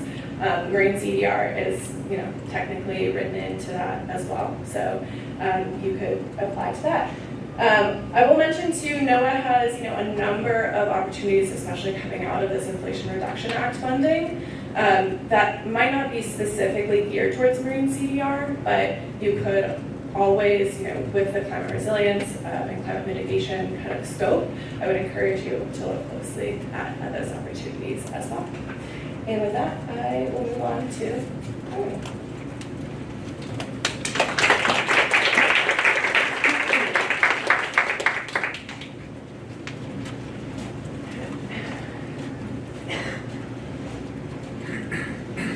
Hi everyone. So my name is Romany Webb. I am an assistant professor at the Columbia Climate School and the deputy director of the State Incentive for Climate Change Law at Columbia Law School. So So for those of you who might not be familiar with the Sabin Center, we are an academic think tank that works to develop innovative legal solutions to combat climate change and advance climate justice. And today I'm going to talk about some of the work we've been doing around legal issues related to ocean CDR or MCDR. I will likely use those terms interchangeably, just to warn you. The format's got a little skewish, but hopefully you'll still be able to follow and understand these slides. Before talking about the legal issues, I just want to reiterate a point that I think Gabby alluded to, which is that we have this variety of MCDR approaches that are being discussed and researched, but all of them still require further investigation to verify their efficacy, their benefits, and their risks. And that was sort of a key finding of the 2021 NASM report that Gabby mentioned, that society does not yet have the information that we need to figure out whether and what role these approaches might play in our climate toolkit. We're seeing, as Gabby said, lots of investment from the US federal government in MCDR research, also lots of investment from other governments around the world. The EU is investing very heavily in this space, China and others. At the same time, we have lots of private sector interest in the field, and we're starting to see this growing proliferation of startups that are being established to develop and really commercialize these technologies. So we're sort of on the, starting to see the development of this new industry around MCDR. We hear a lot of talk about the policies and incentives that are needed to support the scale up of that industry, but we hear much less about the legal framework in which it operates. And that's a real problem because legal considerations could have a major bearing on whether, when, where, and how we can actually do or engage in these MCDR projects. What we really need is a legal framework that, on the one hand, facilitates needed research so that we can figure out if these things work and how we might use them, but also recognizes that that research comes with risks and incorporates sort of safeguards and other measures to mitigate those risks and ensure that research happens in a safe and responsible way. And I would argue that currently we don't have that in the US. And I'll talk in a minute about some of the things that we can do to improve the legal framework in this space. So there is sort of a huge amount of legal uncertainty and complexity around MCDR. And one of the reasons for that is that, of course, we're talking about activities taking place in the ocean, which is a shared resource. There's lots of international law that applies to ocean-based activities, and domestic law can, of course, also apply. So you guys probably all know that this is sort of my legal 101. Coastal countries, those that border the ocean, have jurisdiction or authority over areas within 200 nautical miles of their shores and sometimes further offshore. In the US, that 200 nautical mile zone or authority over that 200 nautical mile zone is shared among the feds, coastal states and territories, Native American tribes, and often even localities. So we have these sort of multiple levels of law that can apply. And at each of those levels, there are often multiple agencies and other bodies that are involved in managing ocean resources and overseeing ocean activities like MCDR. So at the Sabin Center, we've been investigating how different domestic laws of the United States might apply to different MCDR activities. And we've published a series of white papers that discuss basically how these different approaches fit within existing legal frameworks. The primary focus is on the federal legal landscape, but we also discuss some of the applicable state and local laws. So the key finding across all of these white papers is that currently in the US, there is no comprehensive legal framework specifically for MCDR. But that doesn't mean that no laws apply to these activities. There is a very large body of general environmental and other laws that might apply to MCDR projects. Those environmental laws were developed with other activities in mind, and so often aren't a particularly good fit for MCDR. In some cases, MCDR projects, depending on precisely where they happen and the activities that they involve, they might be subject to multiple, overlapping, or duplicative permit and other legal requirements that create a lot of complexity and are really difficult to navigate. And so to give you an idea of just how complex the situation is, this is a table that was taken from the 2021 National Academy study. And it sets out some of the federal environmental laws that could apply to different types of MCDR in different locations. The report makes clear that this is a non-exhaustive list, but still, it's quite a lot of laws that apply. And this is just at the federal level. You know, if you're talking about near-shore projects, you may also have local law, state law, tribal law that can also apply. So this situation is far from ideal.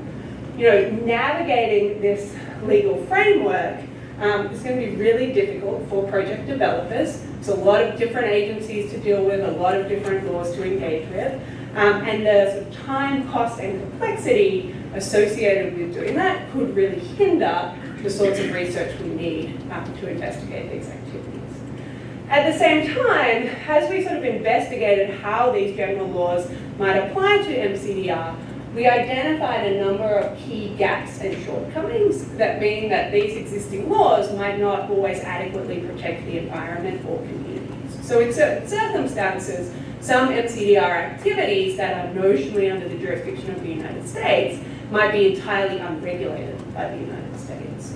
That's a real concern because it can create opportunities for rogue actors to pursue projects that aren't scientifically sound, that are highly risky. And if we see that, then it can really affect public opinion and public perceptions of ocean CDR and those social license issues that Gabby alluded to. So, what should we do about this? So there are a number of different actions that could be taken at the federal, regional, state, and local levels to improve the legal framework for MCDR. I was told that you all would be most interested in the regional and state level solutions, but I'm actually going to start at the federal level because I think there is a reasonable chance that we will actually see federal level action to address some of these legal challenges around MCDR.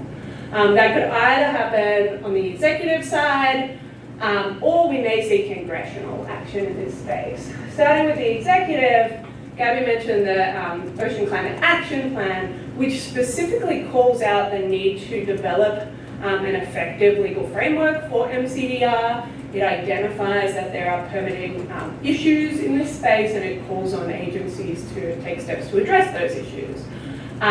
There's actually a lot, in my view, that federal agencies could do under existing law and under their existing authority to improve the permitting regime and otherwise address some of these legal challenges. One of the arguably simplest and most impactful would be just to promote better interagency coordination around permitting in particular. We've seen some great coordination around funding and policy, but not on this sort of permitting and legal requirements side. So that's the executive. It's also possible that we may see congressional action in this space. There's lots of interest in MCDR on the Hill.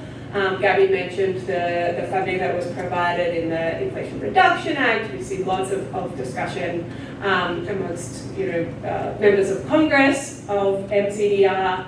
And this idea of sort of addressing legal barriers to MCDR is very much in line with the discussions we're hearing around sort of broader permitting reform on the Hill. So it's possible that we see some congressional action in this space. Now there's a number of different forms that this could take. Earlier this year, we published this report that lays out model federal legislation to advance safe and responsible MCDR research. So we drafted a bill that could, in theory, be enacted by Congress, would create a new dedicated legal framework specifically for MCDR research. So the idea here is to sort of remove that fragmentation that currently exists, where we have all these different laws that might apply, and replace them with one purpose-built law. One of the key things that the model law does is to designate a single federal agency that would be responsible for overseeing MCDR research, including permitting. So you no longer have to go to multiple agencies to get the approvals you need. You have a one-stop shop. We do, though, recognize, and we think it's really important to emphasize that designating a single federal agency, whether it be EPA or NOAA or another body, to take on this responsibility, that agency is going to need to work very closely with other stakeholders in this space. There's lots of other federal agencies, state agencies, regional bodies, and others that have relevant expertise here. And so we try to set up this model we try to set up this approach in the model law that has this lead federal agency that ensures that they are coordinating closely with others and that regional bodies, states, and communities can really effectively participate in the decisions that this agency is making. I'm not going to spend a lot of time on this, but this is basically what we came up with. So we created in the legislation a new federal interagency working group on ocean CDR that includes all the different federal bodies with an interest in these activities. The idea is that that working group would develop a national research plan for ocean CDR. That national research plan would then go to regional bodies that would basically be developing sort of strategies for implementing it. So those regional bodies would look at existing environmental conditions, look at existing ocean uses, and identify where's the best place to do different types of research, what are the factors we should be aware of when trying to move ahead in this field. And then that regional research program can inform the lead agency's decisions about whether and when, where, and how to permit individual projects. And all of that happens with engagement and consultation with the public, with states, and with tribes. So that's at the federal level. As I said before, the feds are not the only ones with a stake here. And there are actually lots of opportunities, I think, for regional bodies and for states to improve the legal framework for MCDR. So I've listed some of the potential options on this slide, and we have some more recommendations in a series of white papers that we're publishing. This is the first one that looked specifically at challenges around seaweed cultivation permitting in California and how that might be resolved. But the solutions at the state level do look different in different states, depending on, for example, the laws that different states already have on the books. But generally speaking, there's sort of three broad buckets of actions that states should be thinking about. One is around permitting. So what can we do to streamline and improve the permitting process? That includes things like simplifying permit application processes. When we did this study on California, we found that seaweed projects in Californian waters require permits from a variety of different state agencies. And there's really no coordination between those state agency processes. So an applicant is submitting entirely separate applications to each of them. They're considered sequentially rather than in parallel. There may be different data needs. It's a very complex and time-consuming process. So simplifying things like that.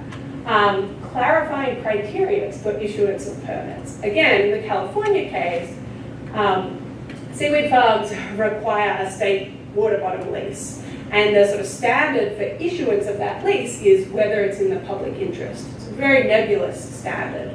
The commission that issues those leases hasn't provided any additional guidance on how it interprets what's in the public interest. So clarifying that can make a big difference.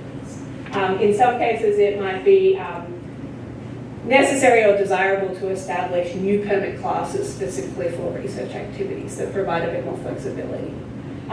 There's also a lot of important work to be done in the planning space. So thinking about whether and how MCDR fits within existing spatial planning processes, whether we can use those processes to identify sort of MCDR zones where this research is particularly well suited, how we can use those processes to manage potential conflicts between MCDR and other ocean uses, and also to streamline and simplify things like environmental review processes. And then finally, there's a really important role for state and regional bodies to play around engagement. Past experience with some early work around ocean fertilization suggests that public perceptions and social license will have a really important bearing on whether MCDR can move forward.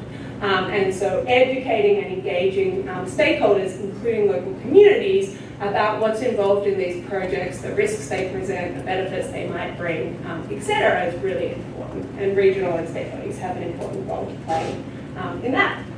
I think that's all I had. So all of the reports that I mentioned are available on our website. We also have some more information on there about our carbon management and negative emissions technologies program that spans MCDR as well as terrestrial carbon management approaches. And look forward to the discussion.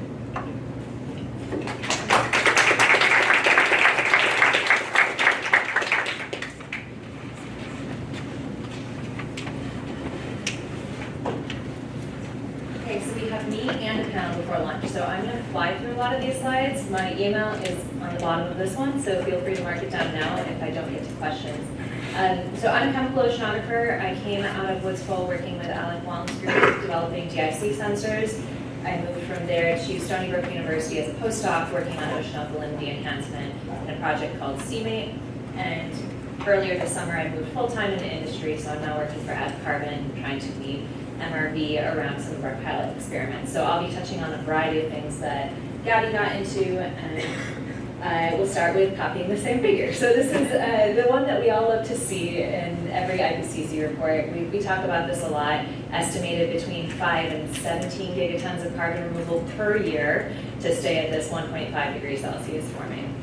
And tied to that, we also have an issue of ocean acidification. So the goal of a lot of these CDR projects and companies and startups is to sell carbon credits and remove carbon from the atmosphere. But if we can do that with co-benefits, or at least learn something on the side, that's a net benefit, and it's also an avenue towards funding. So like Gabby mentioned, there's a portfolio of a variety of different types of CDR projects, and I'd like to stress that these are ongoing right now. We'd all like to see the science proceed before we do any of these activities in the ocean, but we are sinking biomass. We're putting biomass on the seafloor and seeing what happens, but we're also sinking it commercially through groups like Running Tide. We've seen magnesium hydroxide alkalinity slurries injected into the ocean in field trials. We're seeing pilot studies for, well, iron thermalization, other types of projects that have been going on in the past. Artificial upwelling is underway. So the industry is moving forward regardless. And that's something that I feel like I always need to stress every time I get up as an industry partner here. The project that I'm going to focus on for this talk is on this ocean alkalinity enhancement piece. And the other thing on the slide I want to point out is the scale of what we're talking about. We want to get to 5 gigatons per year. Right now, the largest direct air capture facility is Orca, based in Iceland, and it's at 4,000 tons. Most of the ocean carbon methods are in the 100 ton per year pilot project stage. So we have a really insurmountable barrier that we need to move forward on. And at the same time, the industries that would like to buy carbon credits are looking to fill up their portfolios through 2030, through 2035. Microsoft is one of these ones that has a very large push to buy all their credits upfront now, and we are working on this scale. So that's a challenge for all of us. So ocean alkalinity enhancement is one of these chemical methods that you can approach from a variety of different roundabout ways. The overall idea is that we try and mimic the geological cycle and speed it up. Instead of waiting for mountains and rivers and things on land to weather into the ocean and then control our climate cycle along that way, we just skip the weathering step and throw alkalinity into the ocean. A variety of these approaches are out there, and we're getting to a point where we need to start differentiating. Are you electrochemical OAE? Are you mineral OAE? Are you something else in between? The process that I'm primarily talking about is this one with the blue line at the top. This is what Ed is doing, where we have an aqueous alkalinity source, and I'll show some slides about these. Some of the more conventional OAE methods that I think a lot of folks think about first up are in the mineral class. So we take olivines, basalts, other types of minerals, grind them up, and then disperse them in some way, whether that's put it on a beach, whether it's put it off a barge, or so on. And then there's hybrid methods that go through a couple of these different processes. So briefly, if you're in the ground or precipitated mineral phase, there's a number of different alkaline sources. Those can range from magnesium hydroxides, which can be sourced from geological materials or produced industrially. You can work with calcium oxides, you can work with calcium carbonates, a variety of different sources. And overall, you want to get that material ground in as fine a phase as you can get so that it then dissolves in seawater into the ocean, whether it's by spreading it on a beach, pushing out the ship, what have you. And over time, that material interacts with CO2 that's being pulled into the seawater. And you end up storing that CO2 from the atmosphere in the bicarbonate phase. In contrast, if you go at this in an aqueous way, you can put something like sodium hydroxide directly into seawater, and the first thing you're doing is you're affecting pH locally. When you push pH up, you can adjust the speciation of carbon dioxide in seawater, so you push us towards the carbonate ion on the far right there, and over time, CO2 reacts to this disequilibrium that you're creating at the surface ocean. You drive more CO2 into the ocean, and then you balance this back out, so your eventual carbon storage is still in the bicarbonate phase. So in all of these cases, we're trying to leverage the storage capacity of ocean to put more CO2 from the atmosphere into bicarbonate through these different pathways. So if you wanted to put this into a scaled capacity, there's a lot of different ways you can do this. You can work from land, you can work from ships, depending on the laws and permits and so on. The ebb model right now is to take seawater and to use that as your alkalinity source. So when we do this sort of sodium hydroxide experimentation that I'll show in the next couple of slides in the lab, we're basically sourcing sodium hydroxide and adding that to seawater, and it's also equivalent to taking hydrochloric acid out of seawater. So if we process seawater electrochemically, we can take that acid out, remove it, put it somewhere else, do something else with it, and we return the seawater that's now enhanced in alkalinity in the form of sodium hydroxide, however you want to put those things together, put that back into the ocean, and over time the ocean does the carbon uptake for us. The acid is its own problem. If anyone wants to talk to me about that, I can also connect you to a lot of folks. This has been a barrier in this type of alkalinity enhancement for a while, but there's a lot of things you can do with acid. You can concentrate it, you can neutralize it, you can sell it to industrial partners, you can co-locate with something like a steel processing plant, cement plants, and there's some really interesting research right now that shows pre-treatment of the geological wells that we store carbon in through direct air capture or other methods. Pre-treatment with acid may increase the amount of carbon you can store. So we're kind of getting into fracking territory if you go that route. But there's a lot of different research pathways as well as industrial pathways for what you do with that acid, just to get at that question. So if we looked inside the big blue box in the middle, specifically what the electrochemistry is doing here, we have a bipolar stack of membranes that just separate the salt and seawater into an acid stream, a base stream, a brine stream. Take away the acid, recombine the base and seawater, that's your enhanced alkalinity source. There are other types of electrochemistry. If you're familiar with aquatic, they're doing electrolysis, a variety of different pathways. A lot of these are summarized in the best practices for OAE guide, which is in preprint form. And that's one of the technical aspects papers that I've listed there. So if I put this into an actual physical product, this is what a pilot scale electrochemical system might look like. So this is a photo taken from Carbon's headquarters, which is in San Carlos, about 20 minutes southeast of the San Francisco airport. And you might notice that this is looking a lot like a shipping container, and that's intentional. This is a modular format, like all startups in San Francisco tend to start with. And the overall piece of machinery here, lots of valves, lots of pumping. There's big IBC totes in the back that are where you store your acid, your base, your brine, what have you. And the entire guts of the membrane stacks are that little brown box that's in the front, this guy. So the seawater that's processed through those stacks in this system is meant to be in the 100-ton carbon removal scale per year. There's a variety of different things you can do to upscale this, whether it's on the same footprint or not, but that's the initial package. And we finally got to announce that this is on site at Pacific Northwest National Lab. SWIM is part of the EASO project that Gabby mentioned. So I've been alluding to this for months and months as we are working with a national lab in the Pacific Northwest because we haven't been able to get the comms out. Now that it's out there, I can tell you this is the SWIM site. The ebb system is housed in this complex over here. So this is a really interesting site. Working in Washington is a good location for a lot of OAE methods in the electrochemical world. We have a lot of renewable energy to work with, we have a lot of use cases for our acid, and we have a government that really wants to work with CDR companies. So all of that in combination with our only national lab that does a marine facility, plus NOAA, PNEL, plus a variety of other partners, make this a really attractive site.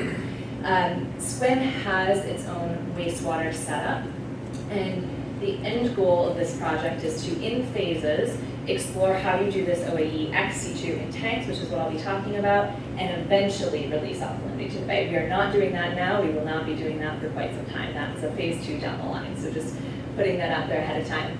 And where alkalinity would be released is off of kind of where the dock is. There's an outfall that goes out into the bay, and this is a very high energy area. And when you're talking about MRV in these sites, we'll get into this at the end of this little talk, you kind of have to balance where can I work, where I can actually identify what I've done to carbon, but not impact the local environmental everything. So balancing that out is challenging. And this particular location is a very high energy area where it's going to be very, very difficult to see any signal of what we are trying to do at this 100-ton scale on site. We'll come back to that. So, laying the groundwork to get us from ex situ experiments, lab experiments, mesocosm experiments into a place where we're actually piloting, pumping out this type of alkalinity into seawater takes a lot of moving parts. We're starting this in the laboratory, both on the east and west coast. Next couple of slides we'll be looking at the CMATE project at Stony Brook, at Carbon headquarters and so on, is handling all of the electrochemistry. How do you tie in your monitoring systems to seawater ocean monitoring systems at the site? Readiness testing, demonstrating under real-world performances. All of those things have to happen alongside of OAE modeling efforts and biological efforts before you can ever get to the piloting stage. At least that's the track that we are taking. So, laboratory experiments in the setup. OAE has largely been a beaker world for a long time. We're starting to finally see pilot trials go out, including some that are in the NOPS, which are releases of alkalinity with tracers and so on. But for the most part, the papers that are available are beakers, aquaria, now moving into tanks, where we're getting ready to send out a publication from Stony Brook, where we've essentially been working on 6,000 liters or so scales of seawater that's been treated with some form of alkalinity and monitored in its own nice contained little vessel. So this project, CMATE, stands for Safe Elevation of Alkalinity for the Mitigation of Acidification through Electrochemistry. I think I got that right. Is really targeting both how do we monitor the kinetics of carbon uptake, but also can we say anything about acidification mitigation if you're working in these sorts of contained vessels. And what those tank photos can't show you is the sensors, of which there are many in these tanks. We're working with NOAA PMEL equipment primarily, including nice benchtop spectrophotometric pH systems, SAMI pH, alkalinity monitoring, DIC, alkalinity sampling, and so on. I will say, a issue in doing this kind of laboratory or mesocosm or moving out into field equipment is whenever we talk about spec methods, we are working with dyes that have ranges attached to them. So the SAMI pH units that we are working with here and the spectrophotometric pH units that we are working here pretty much only get up to a pH of 9, maybe 8.7, and at that point they don't handle the type of experimentation that we really want to do. But when we're trying to understand the aqueous form of sodium hydroxide and how you can dose that into seawater, we would like to get to higher values. So there are a couple different pH options. You can use different glass electrodes, you can use, hopefully soon, more solid state options, but there's a lot of challenges around actually monitoring any of this, whether it's from the pH world or whether it's doing DIC and alkalinity monitoring when most of our standards are set around 2,000 micromole for both DIC and alkalinity. So happy to chat about that with anyone who's thinking about high alkalinity standards in particular. When we log all of this data, this is an example of what one characteristic experiment at the site might look like. So this is a batch experiment where all that we are doing is dosing seawater with sodium hydroxide in one tank and comparing it to a control. All of these figures, the blue is the control, the red is the experiment tank. We're monitoring temperature, salinity, oxygen, a variety of different factors. We're monitoring pH, so you can see that we've dosed the red tank, pH spikes up to 8.5, and over time, as CO2 invades into that tank, we watch the pH come back down, and we can discharge that directly from our site as long as we are below pH 9, just experimentally. We are monitoring DIC and alkalinity through bottle samples, but we're also calculating DIC, aragonite saturation state, all the rest of this using standard CO2 sys.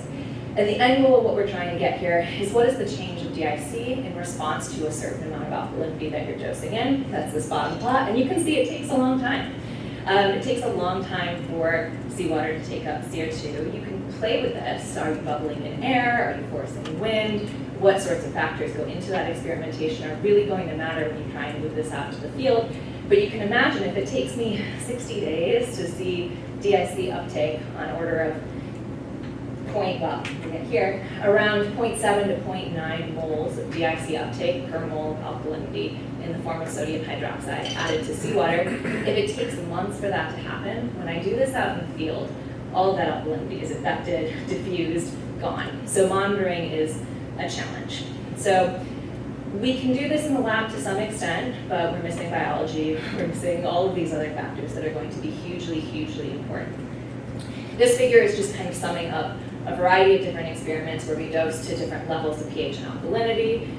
You can see the error bars are quite large, and that comes back to we are working with large tanks with an N of typically 1 for each case because it's taken us a year and a half to get to this point, to get this first publication out. This Stony Brook site will be active for quite some time going forward. We're starting to get into adding biological variables as well as other things, so happy to chat about that with anyone. So getting back to what this will look like when we want to operate in a site like SWIM, either in the ex situ world where we are doing the same thing up at PNNL, dosing into a tank, monitoring locally, and then releasing once pH has come down to some level. We want to move that into field trials, but that is hard. We can measure our emissions, we can monitor our energy use, we can handle that side of the carbon story pretty reasonably, but when we want to measure what's in the ocean, we know how much alkalinity we've added. We can, in some case, do some near-field dilution studies that show us where that alkaline plume will go. We can do that by traditional environmental consulting type programs that help us understand where those plume dynamics take it. We can also work with tracer experiments. And the assumption is if we take this DIC to alkalinity curve, combine it with the assumption of how much of that alkalinity stays in the surface ocean in contact with the atmosphere, it gives us a bracket of how much CO2 we think we will sequester over a period of months in the ocean. We can monitor the seawater carbonate chemistry right near our site, but that's not going to tell us what happens to the GIC uptake over months, particularly when we're working in areas even right next to SWIM at a national lab where there's quite a lot of monitoring happening on the dock. We do not have a carbonate record there active right now. Right? So we're fighting against a variety of parameters on here. The subsequent CO2 removal in the regional ocean, that's a modeling project, and that is going to be a long-term effort that this community has to deal with going forward. There's a number of different moves that Ebb is involved in, as well as Stony Brook, Yale, other partners that we have. Through the knot, we're working with Seaworthy on tracer release studies that will help wrap all of these sorts of things into one-off experiments that maybe won't even tail with what happens if you're learning along a coastline with different biology and different pieces. There's a lot of work that needs to happen. So SWIM, phase 1, ex situ demonstration. This is tank-based. We're not releasing this alkalinity directly to the ocean at these high pH levels. We are hoping to eventually get to that point, but we need to show first that we are not going to have a major impact on large pH swings in the area, and that seems to not be a concern at SWIM.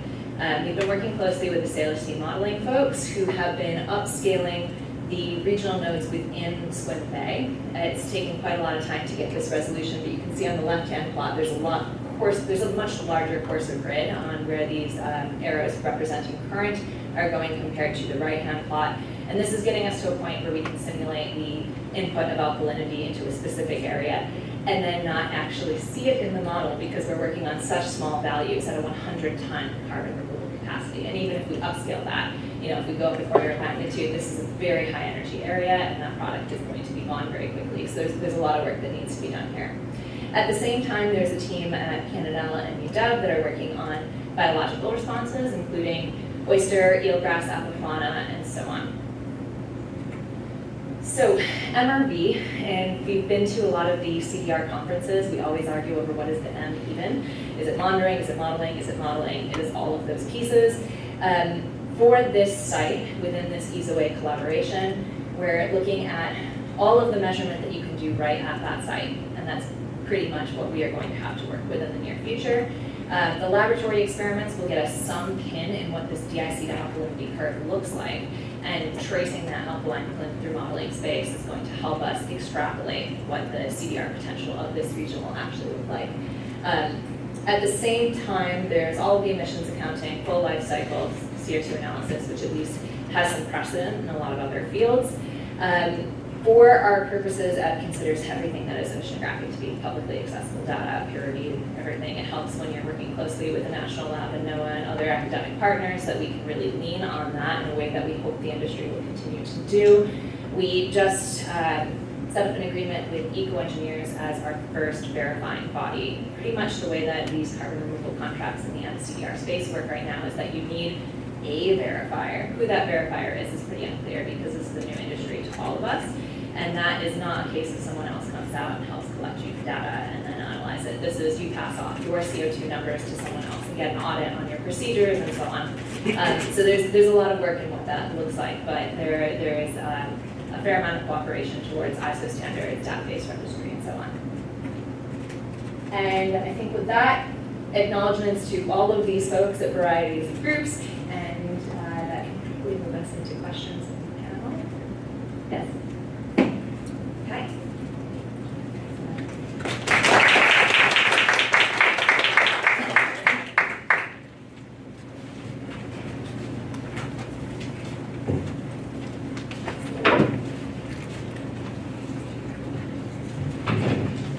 Right, so they're still setting up lunch, just finishing, but we'll get through this and then get to lunch. Not that I'm rushing it, trust me, I have a feeling there might be a bunch of questions from the audience, so we're going to start with just a couple of the panel questions and then we'll open it up anyone else. So how can the states and how can the regional planning bodies and the IUs associations help in positioning all of ourselves to be attractive to pilot projects and assisting with, I know Romany mentioned the permitting process. So basically, how can we be ready to be in a position to be attractive to MCDR projects in our regions? All right, so I'll jump in there. I've spent a lot of time talking with a variety of folks in Washington State, Department of Commerce, Department of Ecology, tribal nations, all of these different local and larger bodies. When we are thinking about where we want to site, we as CDR startups need to think about all of the energy, resources, the public opinion, variety of factors outside of the specific science. But when we're actually looking at, we have a dockside area, let's do some CDR, we don't have most of the carbonate data that we really want to establish baseline anything. And that's a real challenge because we can't compare what we are doing in the near field or in the regional models to anything if we don't have that sort of baseline data. And it's a challenge. The permitting process, the purchasing process, leasing for land to do these CDR activities at any sort of a commercial scale, even if it's piloting, can take a very long time. We're looking at a year at minimum to have the permits to operate at a site in Washington State. And in that time, it would be great to be collecting as much carbon data as possible so that we have some sort of a seasonality, but that's very, very expensive to do, and startups burn through money quickly. So I would love to see more cooperation within the ISs in particular on that so that we are not stuck just relying on model hindcast data, so that we have something to look at when we actually start operations. I'll just say quickly, not coming from the industry perspective, of course, but so I think the biggest thing to be attractive is developing these partnerships, right? Which is what the IUS associations and I think the CANs are so great at doing. So developing partnerships, not only with industry and talking to industry, but continuing your academic partnerships, continuing your partnerships with foundations and things like that, and so that when there is a funding opportunity or an opportunity to bring in these technologies to your area, you can kind of pick up that partnership and really carry it forward to be a strong opportunity. Yeah, I guess I would just add to that partnerships point, the community engagement piece is really central. And we heard a lot this morning. Unfortunately, I wasn't here yesterday, but I think yesterday you talked about it as well, these citizen science programs and other things that you're doing where you're directly engaging with these local communities that will have thoughts and opinions about these MCDR activities. And so they are great opportunities to educate, to understand their perspectives, and to get to a point where we are not just having sort of outsiders come in and do these things in these environments, but really sort of building community coalitions around some of these projects. Just a little bit of a follow-up to that. Last week, I feel like the announcement was made from OAP, all of the projects that got funded in this most recent round of MCDR. Well, I guess most recent, but the first round of OAP funded MCDR projects. So within the context of permitting, so all of these folks that just got these projects funded, where are they in the permitting process, and what does that challenge look like now between the time that, the fiscal year starts and when they're actually able to start doing any of these in situ projects? Yeah, just quickly so we can move on to other questions as well. But so this is a huge question, right? And we spent a lot of time in understanding both the awards, but also negotiating the awards, like digging into the details. And to pull one out of EPA's handbook, it kind of depends, right? And it really did. I now fully understand what they mean by it depends. A lot of these permits will be issued on the state and regional level. And some of them will need to go through headquarters at EPA. So it kind of just depends on the methodology. And we have a handful of projects that are really reaching for that kind of pilot project or demonstration. So we're working hand in hand both with the PIs, but also with our collaborators at the EPA who can then connect us with the right regional folks, et cetera. And now starting to think about how to get NOAA involved in that process as well. And next question is, does or should MACAN have any role in regional guidance on your MRVs? I will say yes. So I've talked a lot about Washington because that is the pilot project that we've had funded and that is active now.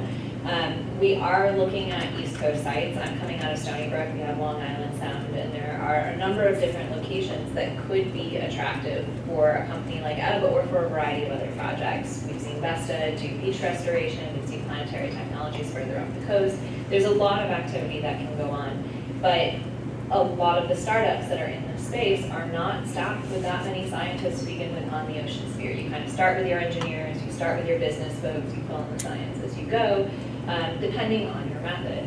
And so for us, we do not have people out deploying gliders, and we don't have people who are making statements around what is the baseline anything, what kind of ecology do you need to consider. We know that there are ecotox requirements that we need to be able to show for anything that we put in the water around the permits that we engage with. But there are many other studies that need to be done on species that are more relevant to specific areas. So for example, water flea, rainbow trout are species that we need to care about for any of our operations anywhere. They don't really apply to Connecticut or Washington State when you're doing a live CDR. In Washington, we care about salmon. In New York Sound, we care about flounder. And so spinning up those sorts of projects is really important and is something that MACAN and other groups can make some statements around. But the general monitoring of everything else, do we need oxygen data for CDR trials? Do we need fluorescence? Do we need isotope? What do we even need is something that there's no consensus on what variables you need to monitor to say that you're making a statement around carbon outside of carbon itself as far as MRV goes. I'll just quickly add too, if you don't have the capacity to apply for funding or develop this huge project, you do have great expertise that I think could be utilized to review these MRV protocols. And I think I was doing a great job with trying to make that a publicly accessible document and I think inviting feedback eventually, right, from the community. So if there, especially if that's happening in your region or when that happens in your region, be sure that you are, contributing your time to look over those documents and contribute your thoughts.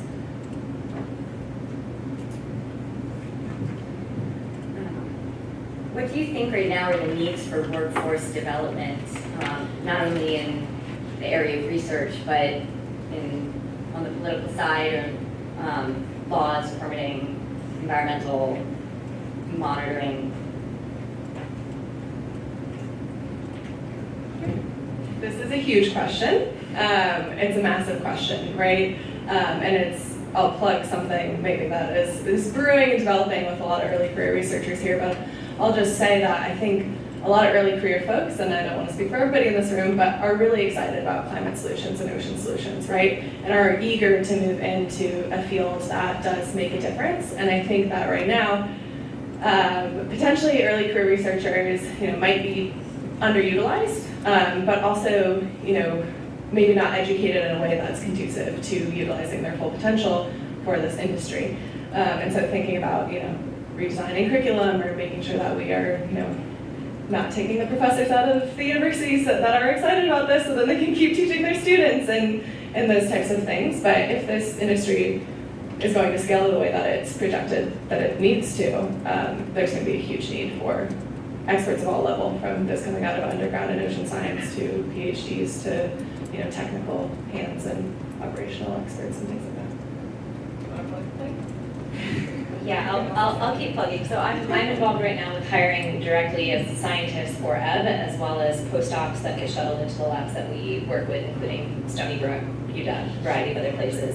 And the folks who are interested in this space are coming from everywhere. We're seeing biologists, chemists, engineers, faculty trying to leave faculty jobs, government workers leaving government jobs. And so there's a lot of people trying to move around, and we're going to need to fill in the spaces of people who are leaving established careers, as well as support the early career folks who are just coming into CDR because it is brand new as far as the ocean space goes.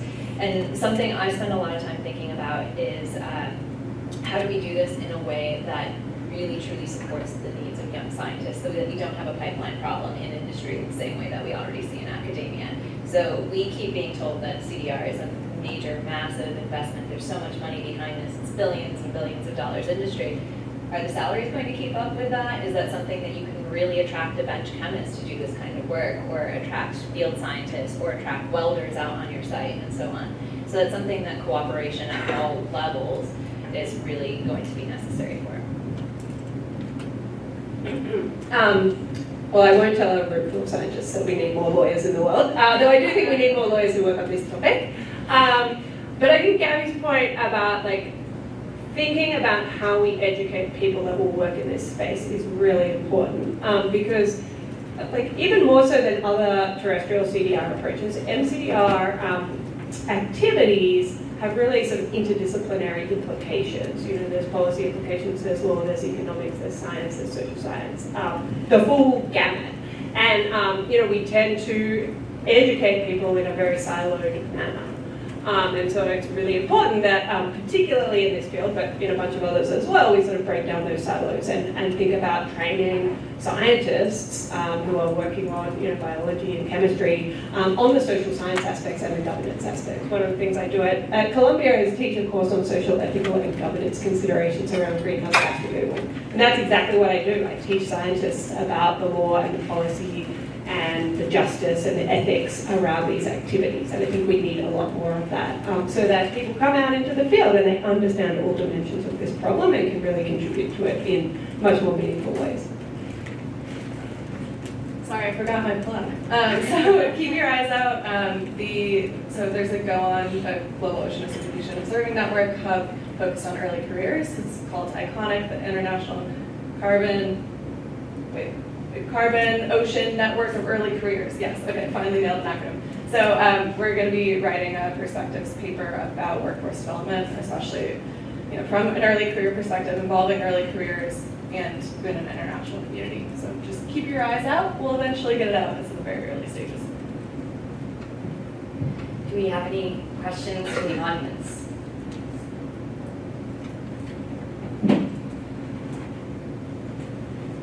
Going to, I will.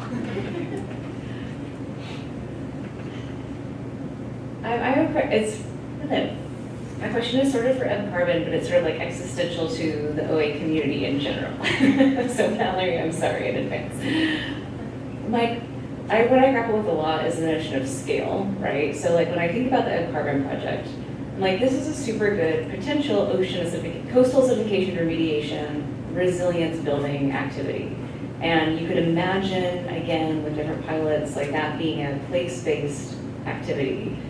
but even at the scale, like I'm curious how you think about like the selling of the audience at this point, because even the scale of it really isn't mitigation in the same way, right, that a market is looking for. And so how do you guys think about selling the value potential of some of the projects to different, I mean, how are you guys thinking about financing for this at this scale?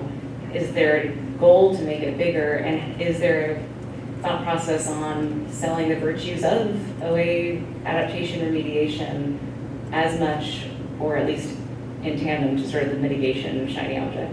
Yeah, it's a really good question, and I think part of this is we're talking about gigatons of carbon removal. If we can make it to any one marine method in the megatons, that's huge. So this is going to be part of a portfolio of scales, and industrially, you can partner with a variety of different partners worldwide. That can include anything from, there's aquaculture facilities that are pumping seawater, there are ships and cargo carriers that are pumping seawater. There's lots of different places that you can put electrochemistry, that you can put minerals, that you can put different types of technology. But when you're in the pilot stage, it's hard to convince any one industry that they should take a risk and get involved in CDR when we don't know what all the ecological implications are, and we don't know if this is going to scale.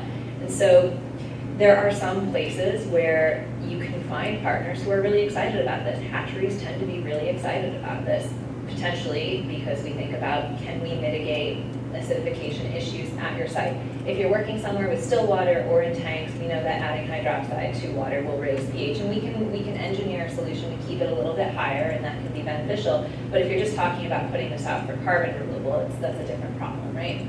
There's value proposition in monitoring. We can work at port cities that are pumping seawater for a variety of different municipal projects, and we're collecting ocean data, and that's something that those groups want. That's a value proposition. But the way that the funding scheme behind this goes is largely people taking a bet that this is how we handle climate issues, right? And that's hard. So right now, earlier this year, EB closed its Series A fundraising, seed fund, at something like 20 million, and that was the largest of the CDR companies in the ocean sphere to date. But you will see large numbers from other groups. Running Tide closed a large deal with Microsoft lately. Aquatic is selling hydrogen to Boeing. So there are different ways that you can use the byproducts of different methods to try and help yourself along as a company. And that's aside from all of the government funding partnerships, academic, and so on.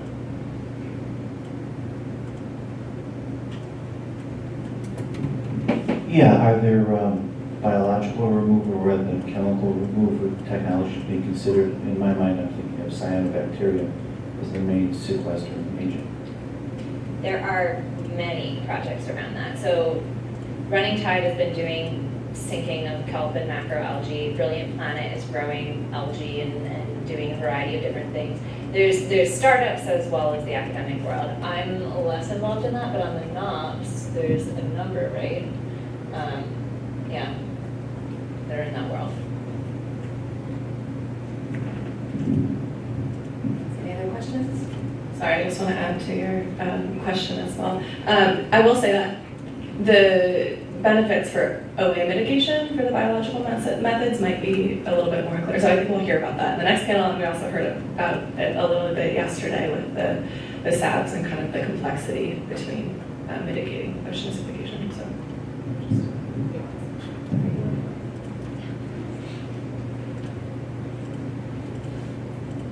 Yeah, I guess I'm curious, looking at the three of you sitting here, if you can talk more on like how in each of your shoes you can work across these three areas, if that makes sense, and how people coming into the space can be more aware and get connected across these sectors, if that makes sense. I know you mentioned some already, like talking specifically about MACAN and the cans and things like that.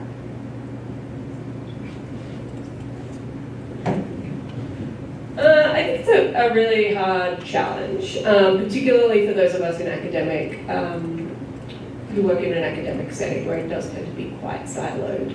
But for me, doing a legal analysis, it makes no sense for me to do research on the legal framework without having at least a basic understanding of the science.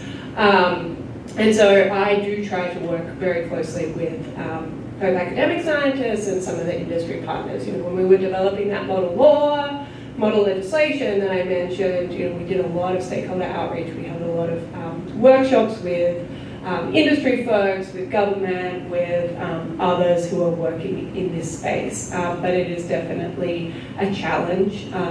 There are some sort of established forums that are trying to encourage that sort of activity. So, for example, there's an organization called Ocean Visions that does a lot of work on ocean climate solutions and has been you know, trying to be quite active in bringing together the different pieces and the different disciplines that are required to work in this space, but there's definitely more to do there, I think.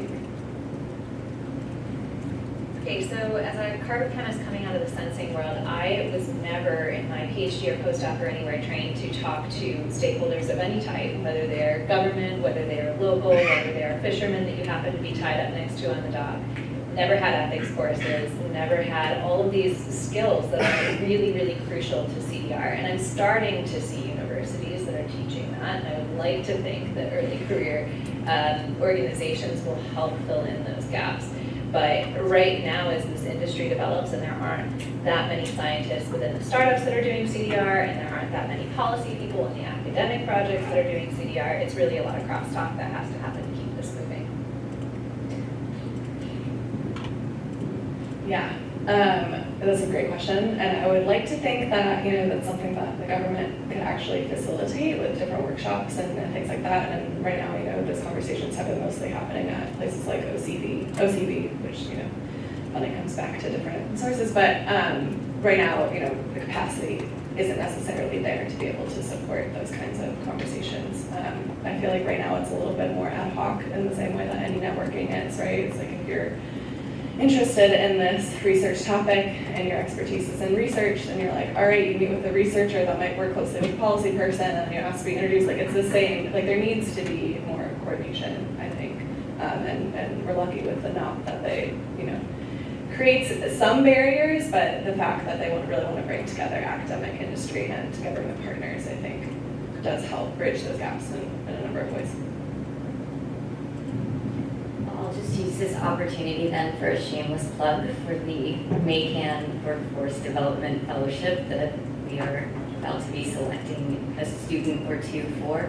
If the three of you are willing, then we would love you know, your help and participation in that. The idea is really to have a student explore all aspects of acidification and branch obviously into MCDR because it's now part of our world, to over a year to have an understanding of all the different careers that are possible through acidification, not just the academic research part. So you'll all hear from us more. So I think with that, we can break for lunch.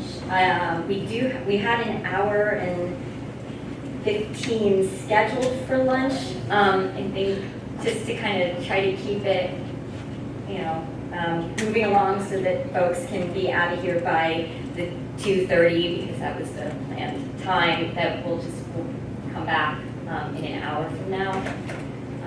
So sorry.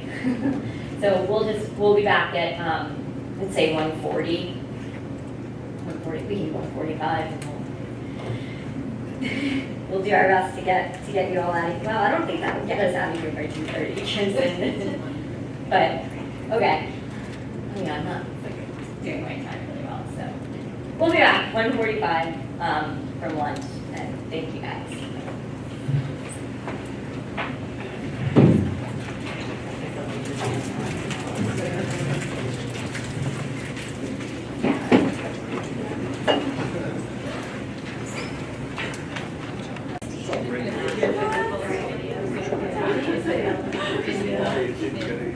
One, two, three, four, five.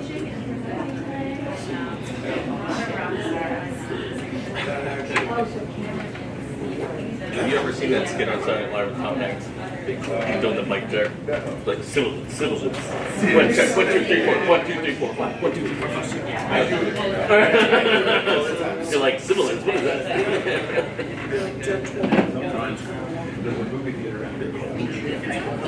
Well, at least you have Let's all go out to the lobby.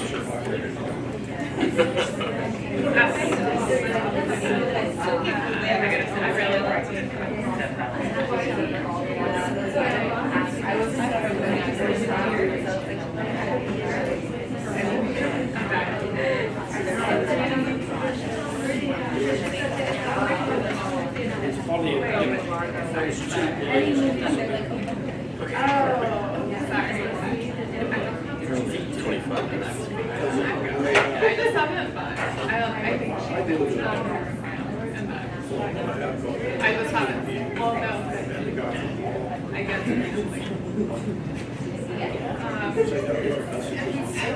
The email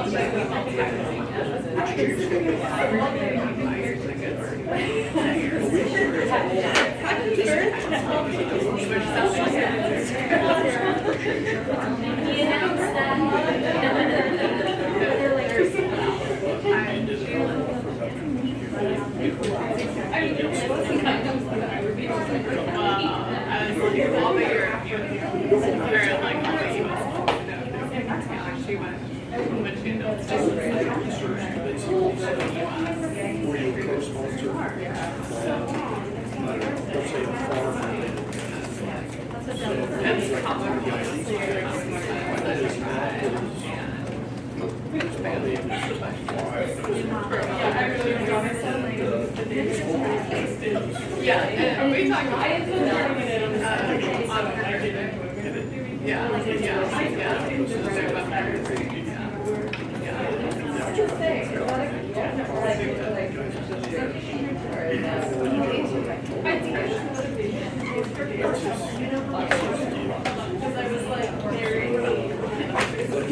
That's the one thing,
Did you?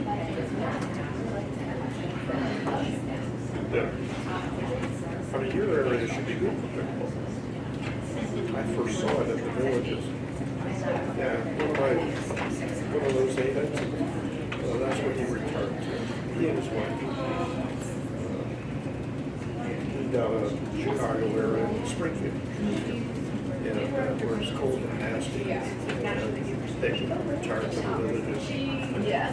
So we got together. We all stayed there for a week.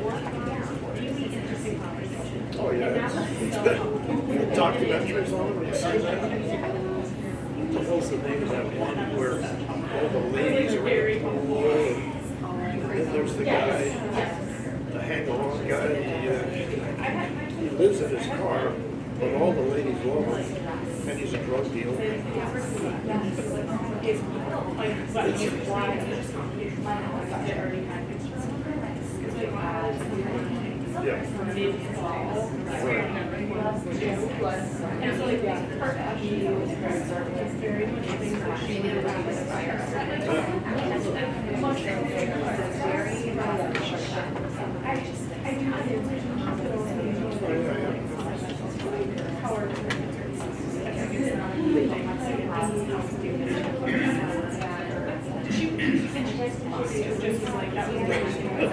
I can imagine, well, Ross was my,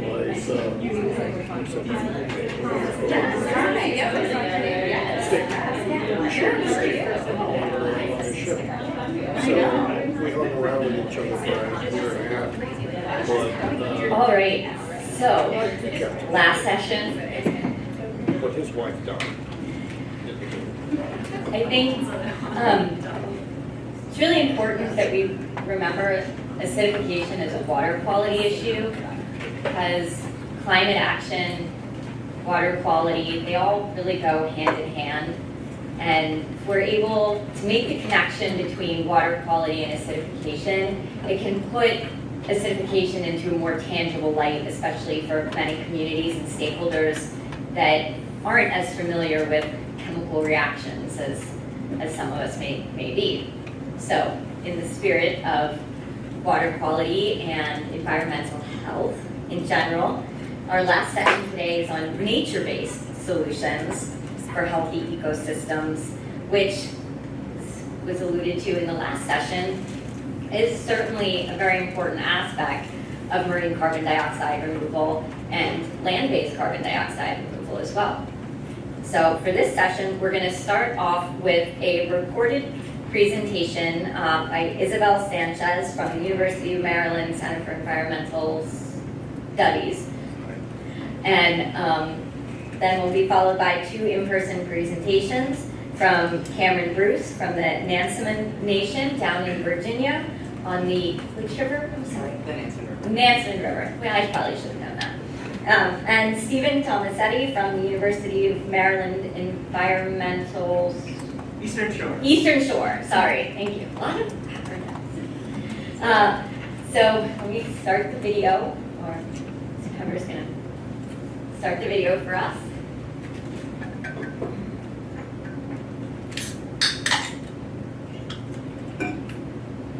My name is Sarah, and I'll be talking about the and interruptions with their firms.